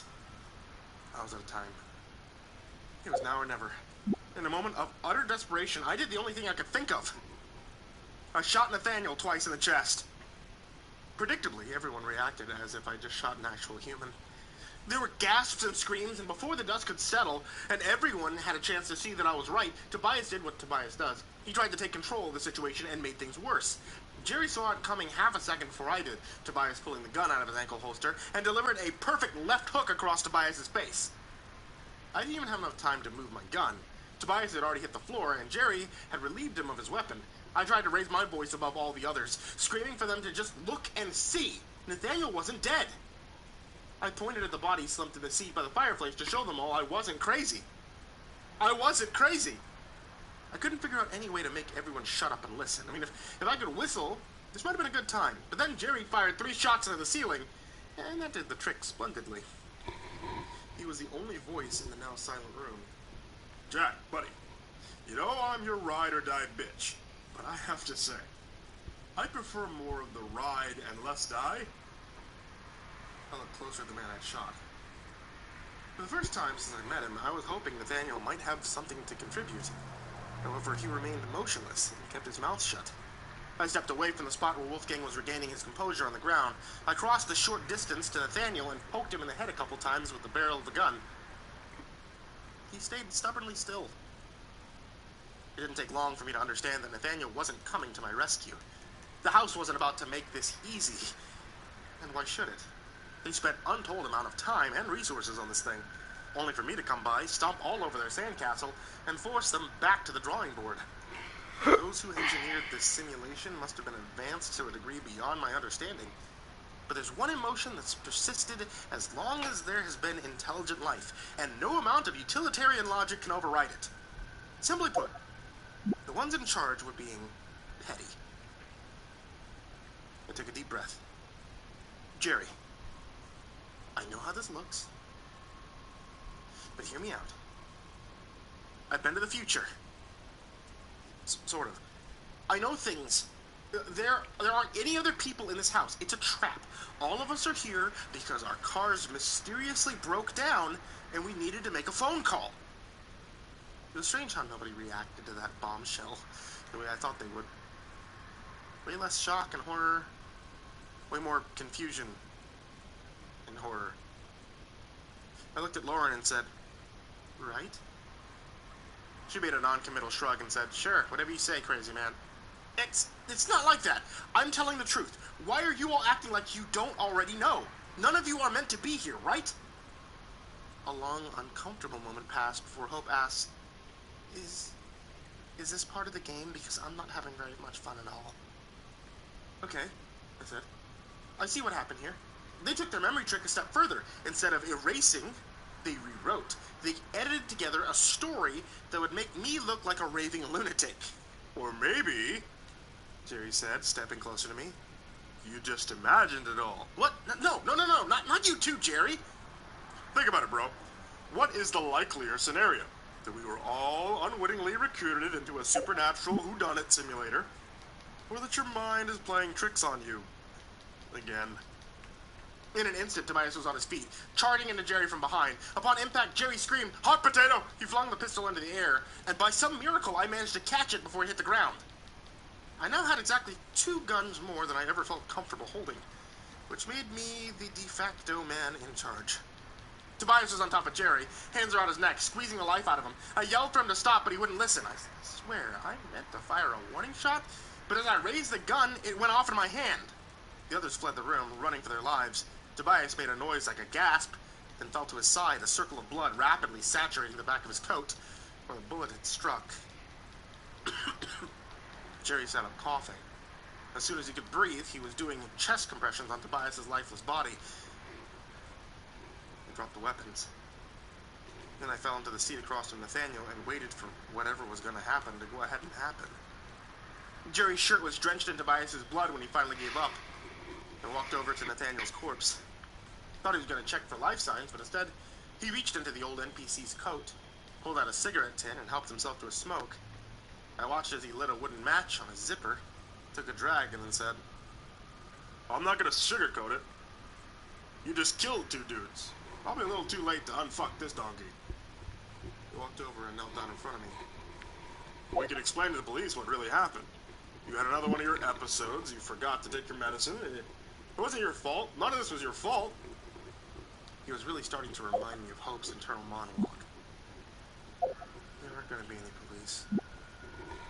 What part of We Got Jumanji do people not understand? You still think you're in a simulation? He sighed with disappointment, picked up one of the guns at my feet, then put it in my hand. Well, if that's the case, why don't you just kill me now, huh? If you're so certain that none of this is real, what's even the point in going on? He grabbed my hand and pulled it up, pressing the gun against his head. Come on, Jack. Put your money where your mouth is. Either it's all real, or none of it is. Pick a lane, make a decision. His fingers clamped around my hand, holding it in place against the gun. I used my free hands to poke him in the eyes. With a loud yelp, like a kicked chihuahua, he released his grip. Sure, maybe I was crazy. I'm probably crazy. Something didn't add up. Even in the midst of a time-bending, psychic murder mystery, there was one thing that I couldn't wrap my mind around. Jerry was not acting right. By which I mean, Jerry was not acting like Jerry. I thought back to when I called out of Bedside Manor. The woman at the sheriff's station, who didn't know about Sheriff O'Brien, the illusion of this place was incredible, but only on the surface. They could lie to us, they could make us remember things wrong, but they couldn't see inside your head. That was the one advantage we had. Jerry, I said, you remember Lucy, don't you? He answered slowly. Lucy? Yeah, sure. Why? What about her? Lucy was a friend we'd met under strange circumstances a while back. She was the sort of person one might call paranoid, avoiding social media like the plague, only ever using a burner phone, keeping to herself whenever she could help it. She trusted very few people, but for some strange reason, she trusted us. I asked the question slowly. What kind of pet does she own? He stared blankly forward as he held out the words, "Aww." Like I wouldn't realize he was buying time. I pulled back the hammer of the gun, forcing him to take his guess. Cat? I shot him in the foot. The reaction was not at all what I expected. He laughed and said, Dog! She has a dog, huh? I shot his other foot. Who are you? One quick gesture. He put his hands to his face, curled his fingers into the skin, and ripped it off like a fancy Halloween mask made of gum. The smiling face underneath belonged to one who called himself the detective. He'd said it himself. You will play the game eventually, even if I have to personally play along with you. Fascinating, he said. How did you know? Your acting sucks. Oh, you weren't supposed to remember. I mean, how? How can you remember? Oh, I wanted to forget everything. There was a part of my mind that I could feel inviting me to let it all go, to release the past few days into the nothingness beyond existence, to fill the vacuum with a new memory about how Jerry and I planned the trip to Bedside Manor over a year ago as a retreat from our boring existence back home. That memory was pleasant and warm and fake. I don't pretend to know exactly what's wrong with me. But my memory has never been normal. I probably forget more things in a single day than most people forget in their entire lives.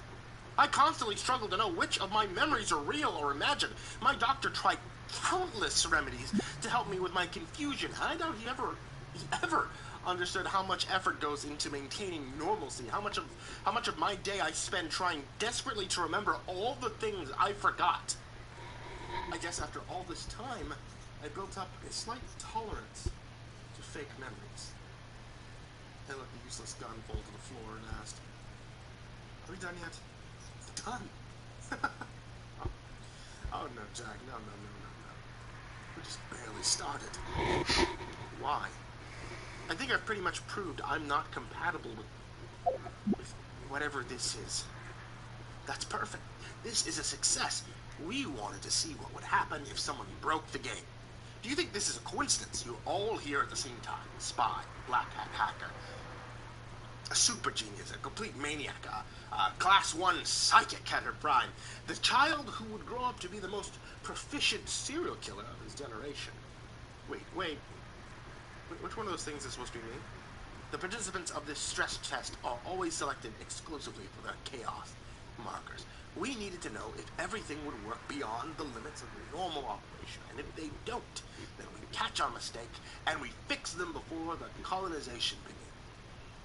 Now, if we can make you conform, we can make anyone conform. Why would you tell me all this? As the tides ebb and flow, so too does all knowledge. Empires rise only to fall. Life begins only to end. We head just to see how easily we can take them away. At that point, I forgot exactly what I was doing. I was only moderately aware that this man, whoever he was talking to me. I couldn't remember where I was or why I was there. I zoned out completely, but I smiled and nodded along politely, just like I had been trained to do. But as my mind continued to wander, this felt just like whenever prattled on way too long at the gas station. Come on, dude, you're holding up the line. Nobody wants to hear your opinion. Yes, weather changes a lot. Yeah, sports are full of unpredictable moments. Oh, I didn't watch the game. Something skittered loudly as it ran across my foot. "We can change it up if you want," the man said. I blinked a few times. How long have you been talking? "Do you like zombies? We can do zombies." What the heck was he going on about? I feel the new memory trying to form inside my head. It was like a warm bed on a cold night. Comfortable, seductive. But I knew better than to let it take over and push the harsh truth out of place by caught a piece of it. We were trapped here, cut off from the rest of the world. Our car hit something on the road, something that looked human, but it wasn't. It attacked us. Barely made it to the house in one piece before those things started swarming. Tobias sat up, a deep guttural growl emanating from his chest. He got to his feet and began shambling towards me, arms outstretched, mouth wide open. The detective acted like nothing out of the ordinary. We prepared for our final stand, but tensions grew hot. Tobias wanted to be in charge. He was going to get us all killed. I looked for the gun. I needed to end this monster before it reached me. He was infected, and in a moment, I shook the thought out of my head. The smile on the detective's face disappeared. "Okay," he said. "Forget the zombie." Tobias instantly evaporated into a puff of smoke. "Why don't we make things a bit more interesting?"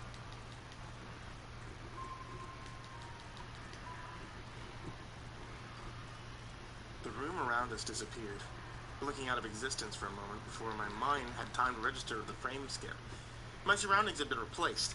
The walls were concrete, the air thick and wet, the only light coming from a single bare incandescent bulb hanging from the ceiling. I had been transported to the basement.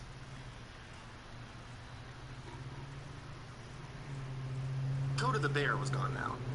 In his place, or her place, is Coda a girl's name? There stood an upright wooden coffin. Before I even had time to say, "What the hell?" the scene had already been set in motion. The door of the casket creaked loudly open to reveal a woman, asleep standing inside with her eyes closed and arms crossed. So how did she open the door without her hands? I recognized her instantly. This is Bridget, or at least some version of Bridget. I almost averted my eyes because there was something undeniably creepy about watching an unconscious woman, especially one wearing nothing but a thinner-than-paper thin white gown. The way her outfit hugged her features like a second skin, she may as well have been wearing nothing at all. But before I could turn away, her eyes opened. Two burning red pupils immediately fixed on me. She uncrossed her arms and stepped forward, although the way she moved might better be described as floating. Her long red hair rippled behind her like light trail photography, obeying its own laws of physics. "Is he ready?" she asked, freezing in place a few feet in front of me, just out of smacking distance. Her strange accent was now far more exaggerated as she spoke. It exposed two elongated canine teeth. "I'm sorry," I said politely as possible. "Do you want to, borrow my jacket or something? It's, a little cold in here." "He's ready." The second voice came from behind my ear. I turned around to see Lauren, scantily clad in what can only be described as a dominatrix swimsuit. Black leather, fishnets, mascara, lipstick, and nothing else. The mind flaying is complete. He has no idea where he is or what has happened. He's utterly confused. I absolutely agreed with the last thing she said. Everything else felt like gibberish. "Excellent," Bridget exclaimed. She was right behind me now, her hand wrapped around my torso and fingers, suddenly hit my heart as she pulled me to her, pressing her cold chest against my back and whispering into my ear, "I've wanted this one since the moment he walked in." I stammered, Do you ladies know how much a polar bear weighs?" They both laugh-cackled. I could see that Lauren bore the same fangs as Bridget. I felt awkward as hell. Right then, the door to the basement stairs broke at the lock and slammed against the concrete wall. Jerry stood on the other side with a shirt covered in blood, a crossbow in his hands, and a look of gleeful madness in his eyes. The woman immediately stopped laughing. "Impossible," Bridget hissed. "You're supposed to be dead." "Yeah?" he responded, taking a step into the room. "Well, you're supposed to be stupid. I guess I'm the only one here defying expectations." With that, He aimed the crossbow at Lauren and let an arrow fly. As it pierced her chest, she screamed, falling to her knees and exclaiming, "Ah! You've killed me! You butthole!" Her final words lingered in the air as she burst into white flames and then quickly extinguished, leaving behind only a pile of ash. Bridget pushed me into the wall with way more force than someone her size should be capable of. I hit the ground and watched as she floated towards Jerry. "You're too late, Jeremiah Cumberbatch. The mind flaying is complete. Your friend now believes that none of this is real. Nothing you say will convince him otherwise. Your only choice is to join us." Jerry threw the crossbow to the ground as he closed the distance. She bore her teeth, hissing, and then went back for the attack. She must not have seen the wooden stake tucked under his belt. He pulled it out, thrust the weapon into her heart, and quipped, "Suck on this, bloodsucker."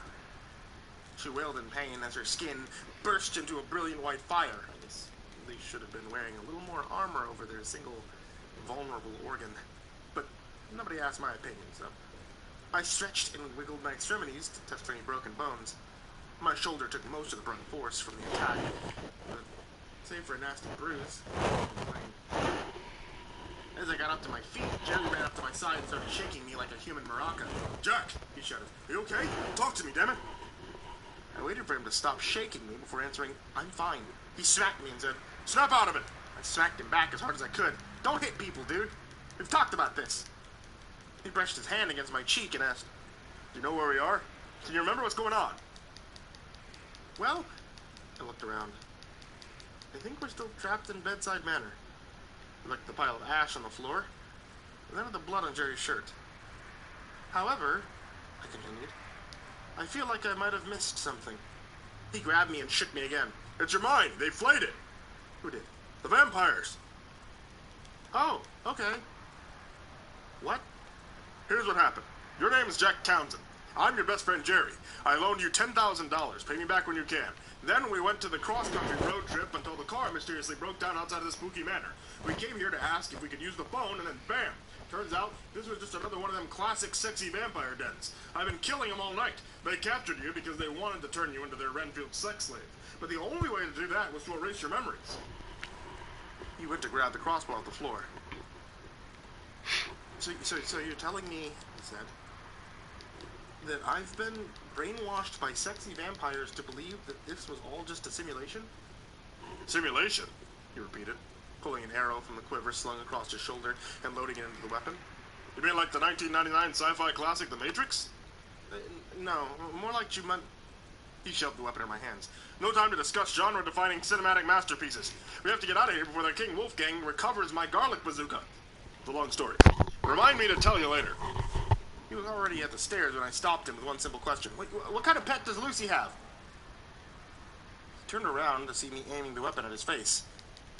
He blinked a few times and said, "Easy there, Jack. You don't want to shoot me. I'm your friend." "You have no idea who Lucy is, do you?" "That's just your mind-flaying talking." "So you do know Lucy?" "Of course. Prove it, then. What kind of pet does she have?" "She has a pet snake."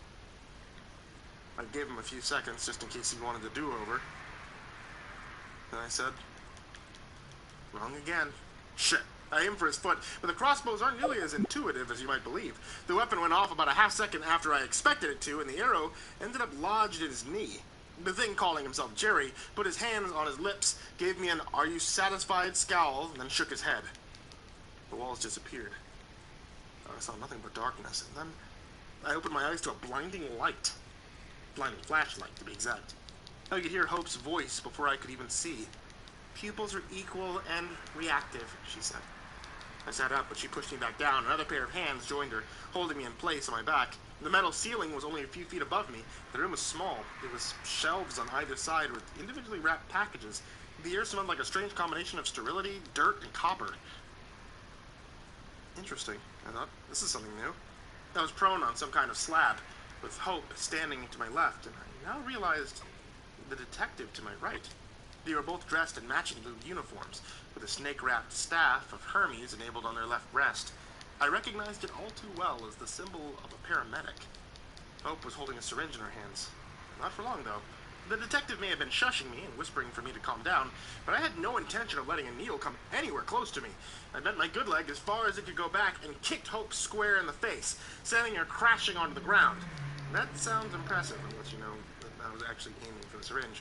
The detective released me and raced to his partner as I sat up and looked out the open back doors of the ambulance.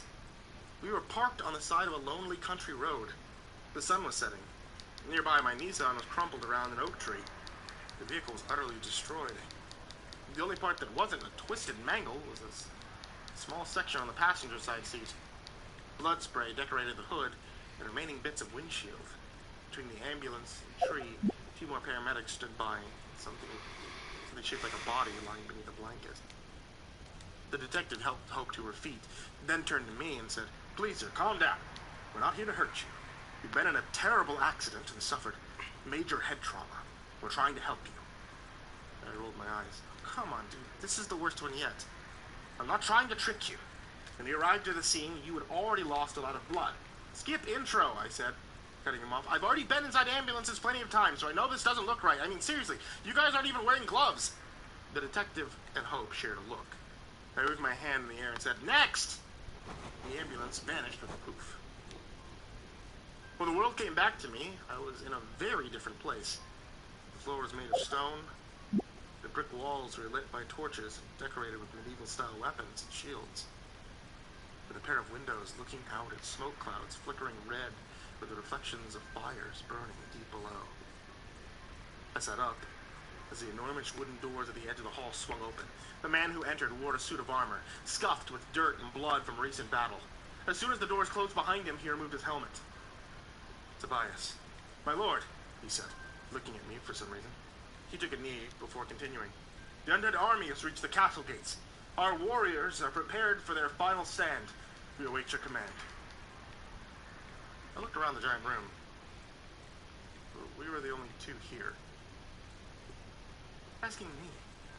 Oh shit, am I the king in this scenario? I mean, I guess that's a step up, but did you say undead army?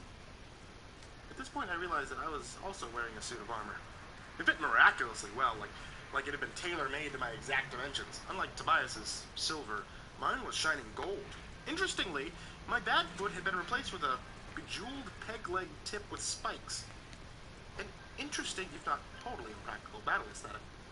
"My lord," Tobias said with a tad more urgency, "your tongue belies your majesty's wisdom. What foul spirits have nested in your mind? What manner of dark enchantment has bewitched you?" I have no idea what you just said. Tobias stood and called into the air. "Great wizard, show yourself! In this very hour your king requires aid!" A purple burst of smoke took the form of an old man in a dark robe. His eyes were hidden beneath the black veil. He held a staff with etchings of snakes running up and down the hilt, and his face contained your overgrown walrus mustache. "Why have you summoned me away from the front line? The undead army has breached our castle walls." "Great wizard, his majesty speaks madness. The enemy must have enspelled his mind." Nathaniel Wizard waved his staff, dimming the lights temporarily and conjuring a giant bird made of fire. It soared from his staff into the air, crashing against the ceiling, spilling a fireball to every wall before dispelling. With a solemn tone, he gave his answer. "A dull fate has befallen our precious king. The necromantic sorcerers have placed a curse upon his memories. He truly believes that he is not the true heir of our kingdom. Nay, that he isn't even from our world." "Can this madness be undone?" Tobias asked. "I fear it may be too late, but there is hope. A counterspell is yet possible." At this moment, the door swung open again. Jerry raced in, covered head to toe in mismatched armor. "Holy fucking shit! You guys, the goblins are here, and they're all, angry as fuck! These fuckers have, boomerangs made of human bones and shit! Have you seen this shit? This shit's crazy!" He saw me and gave a quick nod of recognition. "Yo, Jack, what's up?" Tobias let out an annoyed grunt. Jerry shrugged and said, "Sorry, dude, I explicitly told you all before we started. I have no idea how to do the Dungeons & Dragons voice." Tobias lowered his head and pinched the bridge of his nose. "So," they said, "maybe you guys are shot with this one?" The detective materialized out of the shadows. With a snap of his fingers, the others disappeared, leaving just the two of us. "You are an enigma, Jack. Maybe I've been going about this all wrong. You don't seem particularly accepting of excitement. Perhaps a compromise can be made." I looked up from the typewriter as Claire entered the room. She smiled and said, "Knock, knock." for it to have mattered. I couldn't help but return her smile.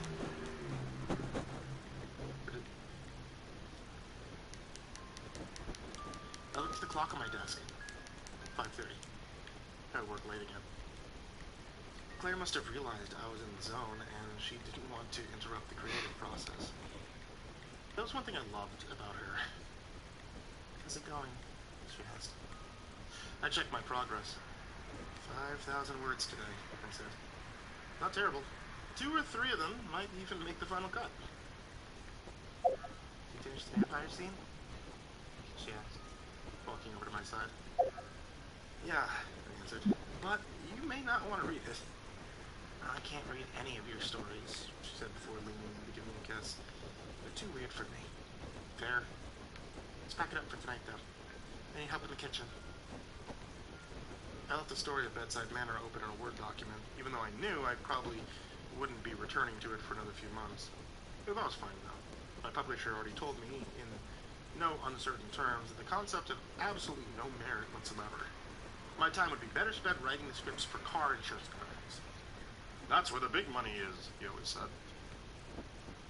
We passed through the living room where the twins were sitting in front of a cartoon on Disney Channel, completely transfixed by whatever it was that the talking crow and kangaroo deer had to say to them. Claire stepped between me and the attention. Time to get ready for dinner, she explained in her mom voice. Your Aunt Lauren and Uncle Jerry are coming over. The kids cheered like lunatics, as if they didn't see Lauren and Jerry on a nearly weekly basis. As they raced into the bathroom, a thought occurred to me. Dark, sour thought, a feeling of the scab being ripped off my brain. Claire looked at me, her piercing blue eyes registering the same thought at the same time. We both knew that we both knew. We talked over one another, stopping, then trying again. She laughed and insisted. No, you go first. I shrugged. None of this feels right. She agreed. I know. I sighed. This has got to be the weirdest one yet. I mean, no offense. It's not you. I think you're cute and all. She smiled. Oh, I get it. You're ace as hell. She held out her hand. I took it in mine and shook it. Her grip was firm, professional, and totally platonic. I looked around for the emergency exit, but I couldn't find it. Instead, I saw my children, staring up at me with sad, dead eyes. Daddy? They said in unison. Sorry, kids. It's nothing personal. They evaporated into puffs of smoke, and the world around me drained away, leaving nothing but the darkness of eternity. An unending void. What is this place? I asked. The void responded, putting the words into my head. Don't you understand? This place is whatever you wish it to be. You want this to be a secret government experiment so you can be the hero. You want to make this something that you hate so you can destroy it. You want this to be heaven so you can finally relax. This can be anything and everything you want deep down. All you have to do is play the game. Okay, I said. Good idea just struck me. Can we go back to the castle one again? Seriously. Whatever the void was, it seemed like it couldn't read my mind. Yeah, seriously. I had no idea what I was planning. The eternal nothing vanished in a poof. I was back in the castle. The enormous wooden doors at the end of the hall swung open. The man who entered wore a suit of armor, scuffed with dirt and blood from a recent battle. As soon as the door had closed behind him, he removed his helmet. Tobias. My lord, he said before taking a knee. The undead army has reached the castle gates. Our warriors are prepared for their final stand. We await your command. I command you to, I looked around to see if there was anything here to stop me. There wasn't. Hey, what's that over there? Tobias turned around to look over his shoulder at whatever I was pointing at. While he was momentarily distracted, I made a running break for the closest window. The last words I heard before diving out, face first, were, "My lord, no!" Just as expected, I was far enough off the ground to get the job done. In the distance, goblins and skeletons fought manifold knights clad in battle armor, but my focus was on the ever-approaching ground. I was weightless, falling, speeding towards the inevitable conclusion. They say that jumpers almost invariably regret their decision the moment they jump. My experience was no exception, but it was the only thing I knew to do. The only way I could jolt my system. I've heard it a million times before. Dream logic. You can... But you can never hit the ground, or else you die in real life. That's why you always wake up before it's too late. It may have been an old wives' tale, but at this point, I didn't have anything else to lose. The earth came up to meet me, and because I could not stop for death, he kindly, yada, yada. My eyes shot open. I was awake. I was finally awake. I took in my surroundings. Here we are again, seated around the dinner table.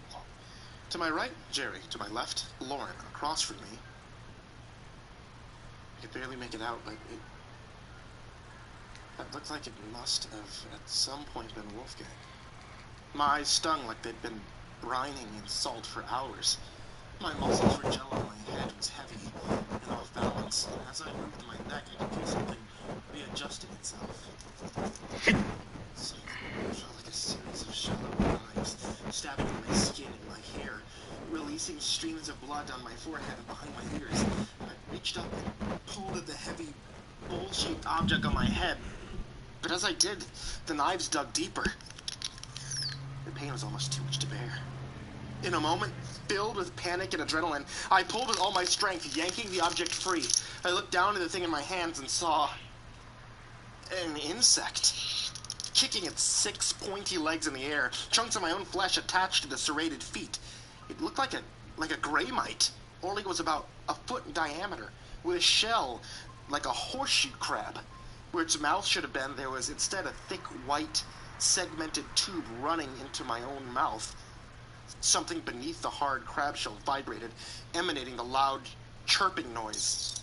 I dropped the mite onto its back, grabbing the tube inside my mouth, and started pulling.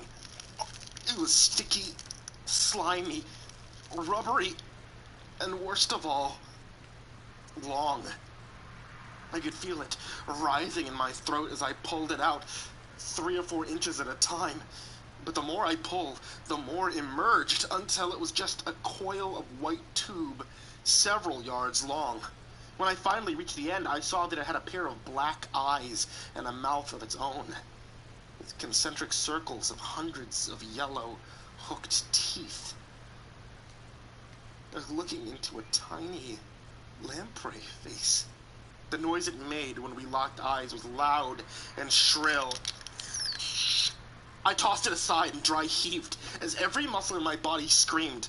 A tingling feeling was returning to my arms and legs. Tears washed the burn from my eyes, and now I could see with clear horror exactly what surrounded me. The helmet bugs were sitting atop all the others. The calamari mouth tubes suckled at their insides as the creatures clenched themselves in place. The room was the same, but oh so different. The light came from the bioluminescent white film that coated the surface of the walls around us and looked like glowing, coagulated fat. The mouth tubes on the creature I tossed aside was now screeching. It was whipping around like an uncontrolled fire hose. As soon as I was strong enough to stand, I stomped it into oblivion. The mite creature's legs stopped chittering in the air and slowly curved in on themselves. It got off lucky. Death was too good for that bastard. My next move was to try and wake Jerry. He would know what to do. Or he would at least have something funny to say about our predicament. But the creature on his head had 6 legs firmly embedded into his skull. I couldn't figure out any way to remove the bug without risking a fatal scalping. As I considered pulling at the mouth tube, I realized that Jerry had grown a beard since the last time I saw him. even with the bug helmet, I could see that his wild hair had grown significantly longer. We must have been sitting here at this table for a couple of weeks at least. Realizations came to me in waves. He was wearing the same clothes he had on when we walked up the hill to Bedside Manor. I was also back in my jeans and t-shirt. The floor was sticky, patches of spaghetti noodle plants wriggling out of the carpet every few feet, releasing clouds of ashy spores into the air.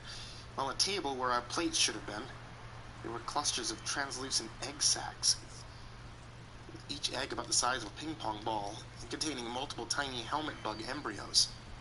To top it off, everyone else at the table was different now. They were all emaciated.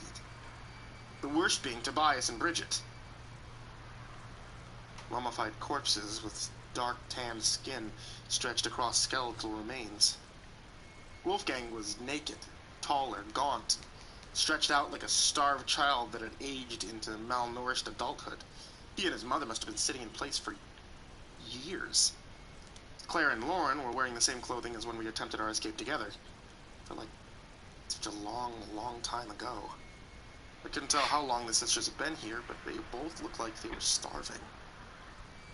I needed to check to see if any of them were even breathing, or if the insects had sucked the last of the life from their husks.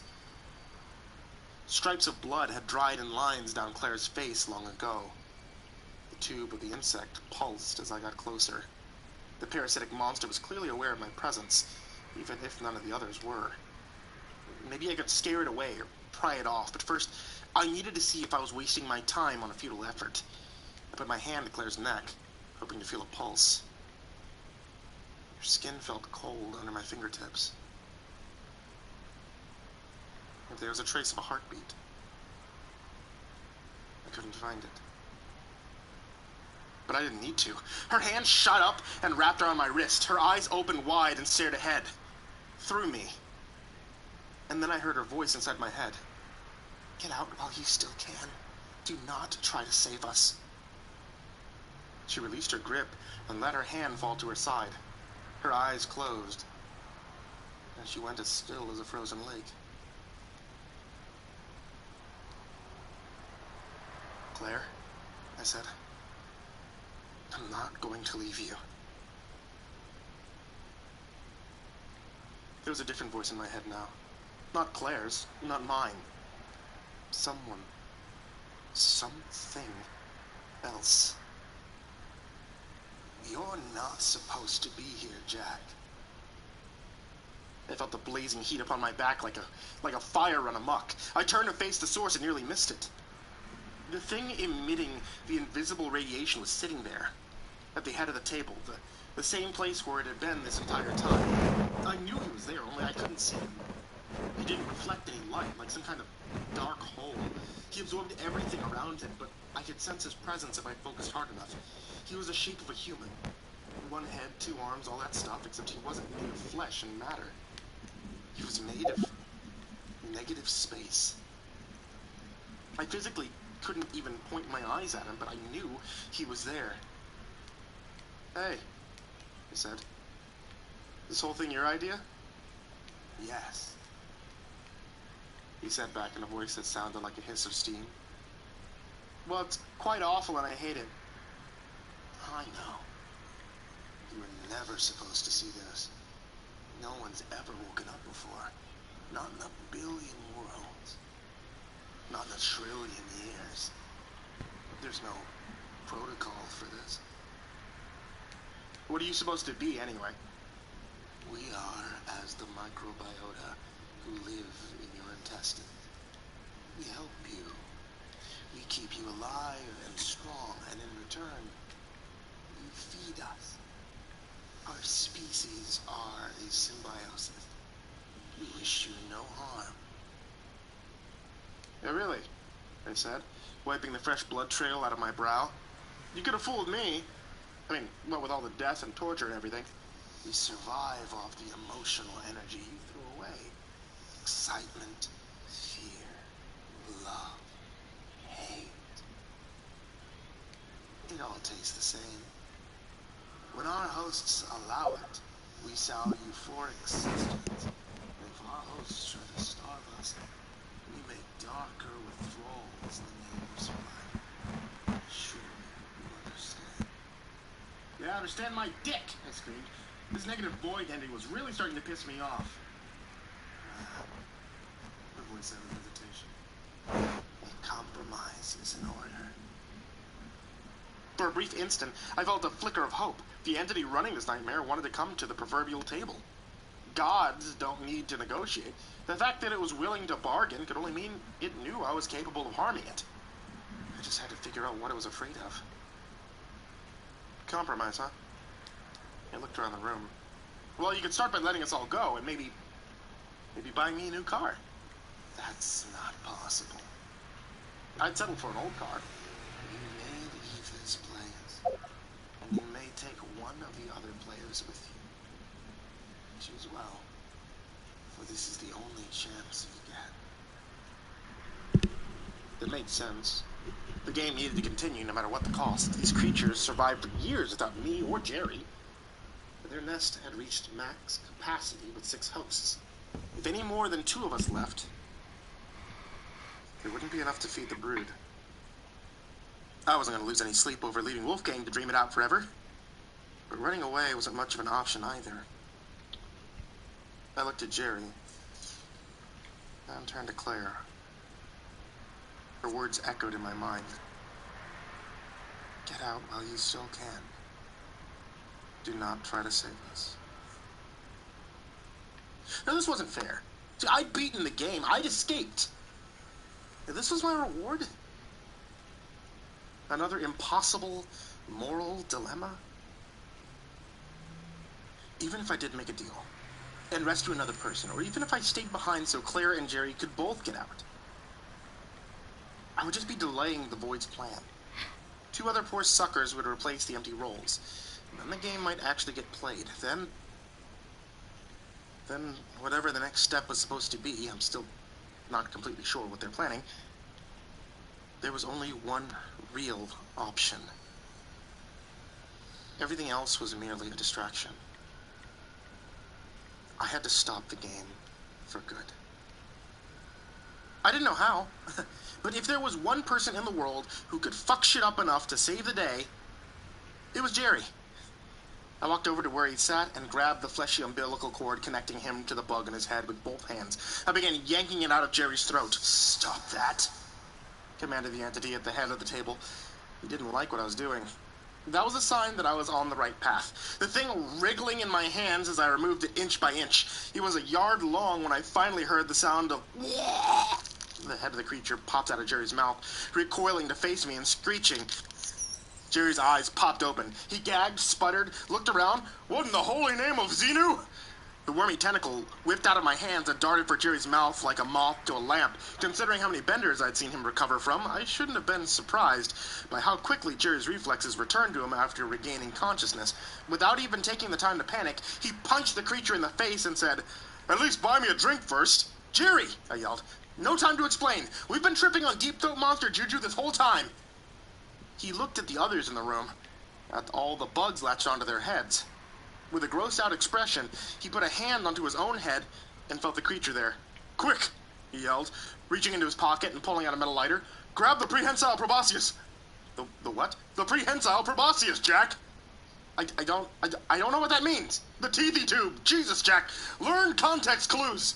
I grabbed the teethy tube out of the air. It wriggled and fought back. I dodged its snapping teeth as Jerry worked the lighter. It took a few flicks, but eventually he managed to catch a steady flame, which he then held against the bug's shell. It screeched in my hands. The body portion detached from Jerry's head, kicking the lighter out of his hand and jumping away. As soon as it was loose, I swung it around in the air and gave it my best hammer throw into the wall.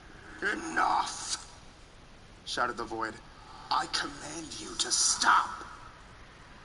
Jerry pointed at the entity at the end of the table, turned away momentarily to vomit on the floor, then asked, "What's that thing?" I don't know. Something stupid. It seemed to rise, like it was standing, or growing. "There are 8 billion hungry mouths waiting to be fed. You cannot stop all of us." Jerry picked up his chair and flung it into the void, shouting, "Try me, bitch!"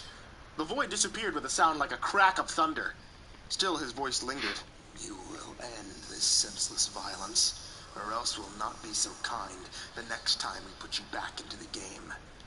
Your whole species will have you to blame when they wake up in a hellscape. I heard a noise that nearly stopped my heart. An avalanche of stabs. I turned around to see hundreds of insectoids crawling through the door, skittering towards us on thousands of feet, emerging from the fat in the wall, burrowing out of the holes in the floor, crawling across the ceiling. Most of them were smaller than the ones that had grabbed onto us. Fresh hatchlings, bodies the size of coins and mouth tubes as long as rulers. They covered every inch of the floor, climbing over one another, flowing towards us, reaching out with their lamprey mouths, screeching that horrible noise. Jerry jumped onto the table, grabbed my hand, and hoisted me up. As they expanded to the walls and began to cover the white bioluminescent film, the room grew darker and darker. "All right," Jerry said. "Don't panic, I have a plan. First, I'm going to jump onto the chandelier and swing across to the..." He didn't finish what he was saying. One of the legs from the table broke under our weight. We both toppled off of it and slammed into the pile of hatchlings at Bridget's feet. I stood and wiped the bug goo off my shoulder, then jumped into the chair with Bridget. Now that I was this close, it was hard not to see exactly what those creatures had done to her. Her hair was long and gray, her clothes torn down to tatters.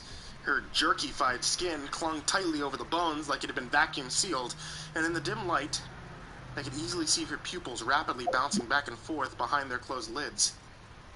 She may have been sucked dry, but the insects were keeping her alive somehow. I couldn't focus on that, though. Not right now. An idea struck me. I pointed at Tobias's shriveled husk and shouted to Jerry, "Weapon!" Jerry didn't miss a beat. He sloshed through the puddle of insects, grabbed Tobias's skeletal arm, put his foot against the man's torso and said, "Sorry, T-Bone," before ripping the limb free from its socket with a sickening... One of the adult insects leapt through the air. Jerry punted it across the room with Tobias's arm. I meant his gun! Oh! Jerry dropped the arm, bent down, ripped the fabric from Tobias's decaying pants, and picked up the gun where it had been settled onto the floor by his ankle. Bugs spread up his arm and legs. An army of little bastards were stabbing their way up Bridget's chair and onto my leg as well. There were too many. We'd never be able to kill them all. For the briefest of moments, I considered begging Jerry to just shoot us both. But then Jerry pointed at the cluster of eggs on the wall and fired. The sound of the gunshot in the tiny room was loud, but the reacting screams of hundreds of shrill, otherworldly monsters was nearly deafening. The walls reverberated from the collective hissing. And altogether, they flowed away from the noise. They dropped from my clothes and skin. They ran back into the holes in the floor and wall. They retreated en masse. It would seem they weren't used to their food fighting back like this. "Chad?" The voice was weak. I turned my head to see Claire. Her eyes were unfocused. Fresh crimson lines ran down her face. She looked at me, tried to stand, and collapsed into her chair. The creature that had been draining her had retreated at the sound of the gunshot, along with all the others, and pained moans escaped from Lauren's throat. Before I could say anything, Jerry screamed a word I've heard him scream far too many times. "Fire!" He had pointed at the other side of the room where his lighter had landed with the wick still lit. A ring of flame steadily expanded outwards on the carpet. When the fire hit the wall, it ran up the edge like a dry fuse. Egg sacs sizzled and popped. Tiny monsters screeched and fell to the floor, and before I knew it, the fire had reached the ceiling. I forced myself to ignore it, for now, and focus on the escape. I ran to Claire's side. Jerry took my lead and rushed over to Lauren. Claire's eyes opened momentarily. Her head rolled to one side as she focused on me and said, "Don't. Please save yourself. We're getting you and your sister out of here." She closed her eyes. She was too weak to fight. "No, I don't." And that was it. She was unconscious again. I assumed she was trying to say something like, "I don't know how to thank you," but I could feel the fire against my back, a real fire now, so there wasn't any time to reconsider. I put an arm around her back, another beneath her legs, and scooped her up. I was shocked at how little she weighed. Somehow, I found room in my heart to hate this house even more for what it had put us through. I looked over and saw that Jerry had thrown Lauren over his shoulder in a fireman's carry. She continued to moan as he led the way out of the burning room. The walls of the great room were completely covered in the same waxy, white, flammable substance. The hexagonal pattern emerged, a beehive shape with each section containing clusters of translucent eggs. They vibrated as we entered, swelling and bouncing in tandem like the house was breathing. A pair of mites, both the size of English muffins, crawled down the wall on either side of the front door. Their tube appendages were as thick and as long as elephant trunks. "Wait!" The command came from the creature closer to us, in the same crepitating voice that Maggie used when she invited us into the manor all that time ago. "You can't go. It's dangerous out there." Another voice entered the room, a man's voice. This one sounded like Nathaniel, and it sounded like it was coming from the other creature. "I believe now would be an excellent time for us all to come together and work as a team if we are to solve the mystery of Bedside Manor." Jerry took aim and fired at the one that sounded like Maggie. Its hind end exploded in red goo, prompting the other monster to dive into the ground and burrow into a crack. Jerry pointed the gun at the floor. The thing could be anywhere now.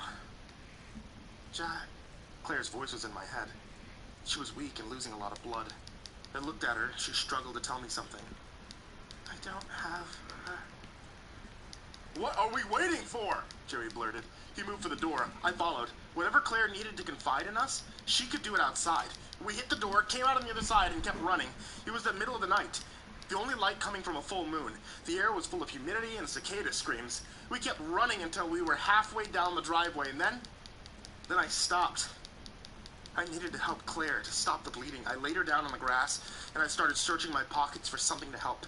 Sunscreen, trail mix, useless. Lauren sounded like she was coming to with a gnarly hangover. Jerry let her down, and she instantly went to her knees. He didn't even hesitate to pull off his t-shirt and started ripping it into bandage shreds. I took the fabric, wrapped it around Claire's head, and then tried to get her to wake up while we tended to our older sister. "Claire, can you hear me?" I repeated myself a little louder. "Claire! Claire, can you hear me?" Her eyes opened, and then focused on mine. Lauren staggered over to our side just as Claire began to speak. Where are we?" "Awake," I answered, hoping with every last bit of hope that it was the truth. "Damn," Jerry said. I turned around to see what he was looking at the manor. The flames grew quickly. Heavy smoke billowed from the windows. The unearthly screeching succumbed to silence. Before I knew it, the house was entirely aflame, fires lapping at the underbellies of clouds. "Should we keep running?" I said at last. "No," Lauren answered. "We need to make sure none of those things get out." Nobody voiced any objections. After everything we'd been through, I was so tired. It felt good to relax and watch the house die. Once Lauren and Claire were able to walk again, we left the manor for the last time. As soon as we hit the front of the property, we saw the car graveyard on the other side of the road. It was hidden in plain sight. A huge field with at least 20 different vehicles parked haphazardly, most of them with all their doors open. Some, it seemed, had been rusting away for decades. At the very back, I found my shitty little Nissan. "Who parked this here?" I asked, but as soon as the words came out of my mouth, I remembered. The bandaged memory fell out of place. I was no longer under the spell. We parked here, on purpose. Jerry saw the house. We thought it would be smart to leave the car and check it out. It seemed like such a good idea at the time. I shook my head. There was another conflicting memory taking up the same spot. We broke down a mile up the road and walked here to use the phone. There weren't any other cars. My head throbbed. I was getting a migraine for the record books, and I still can't tell which of these memories, if either, was real.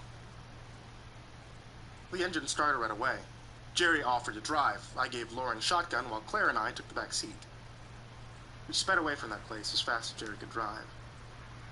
Only when we were miles away did I dare quit looking out the back window. It was done. Gone. Behind us. When I finally let myself look away, I found Claire staring at me. "What was it you were trying to say to me earlier?" I wondered. I received the answer to my question before I could even ask it. "Jack," she said softly, "I don't have a sister." I turned my head to see Lauren, leaning back in her seat, looking right at me. I felt a familiar buzzing energy run up and down my spine as she smiled and winked. Hey there, kids. Thank you so much for listening to tonight's story, and I wanted to tell you thank you, for listening to me at all.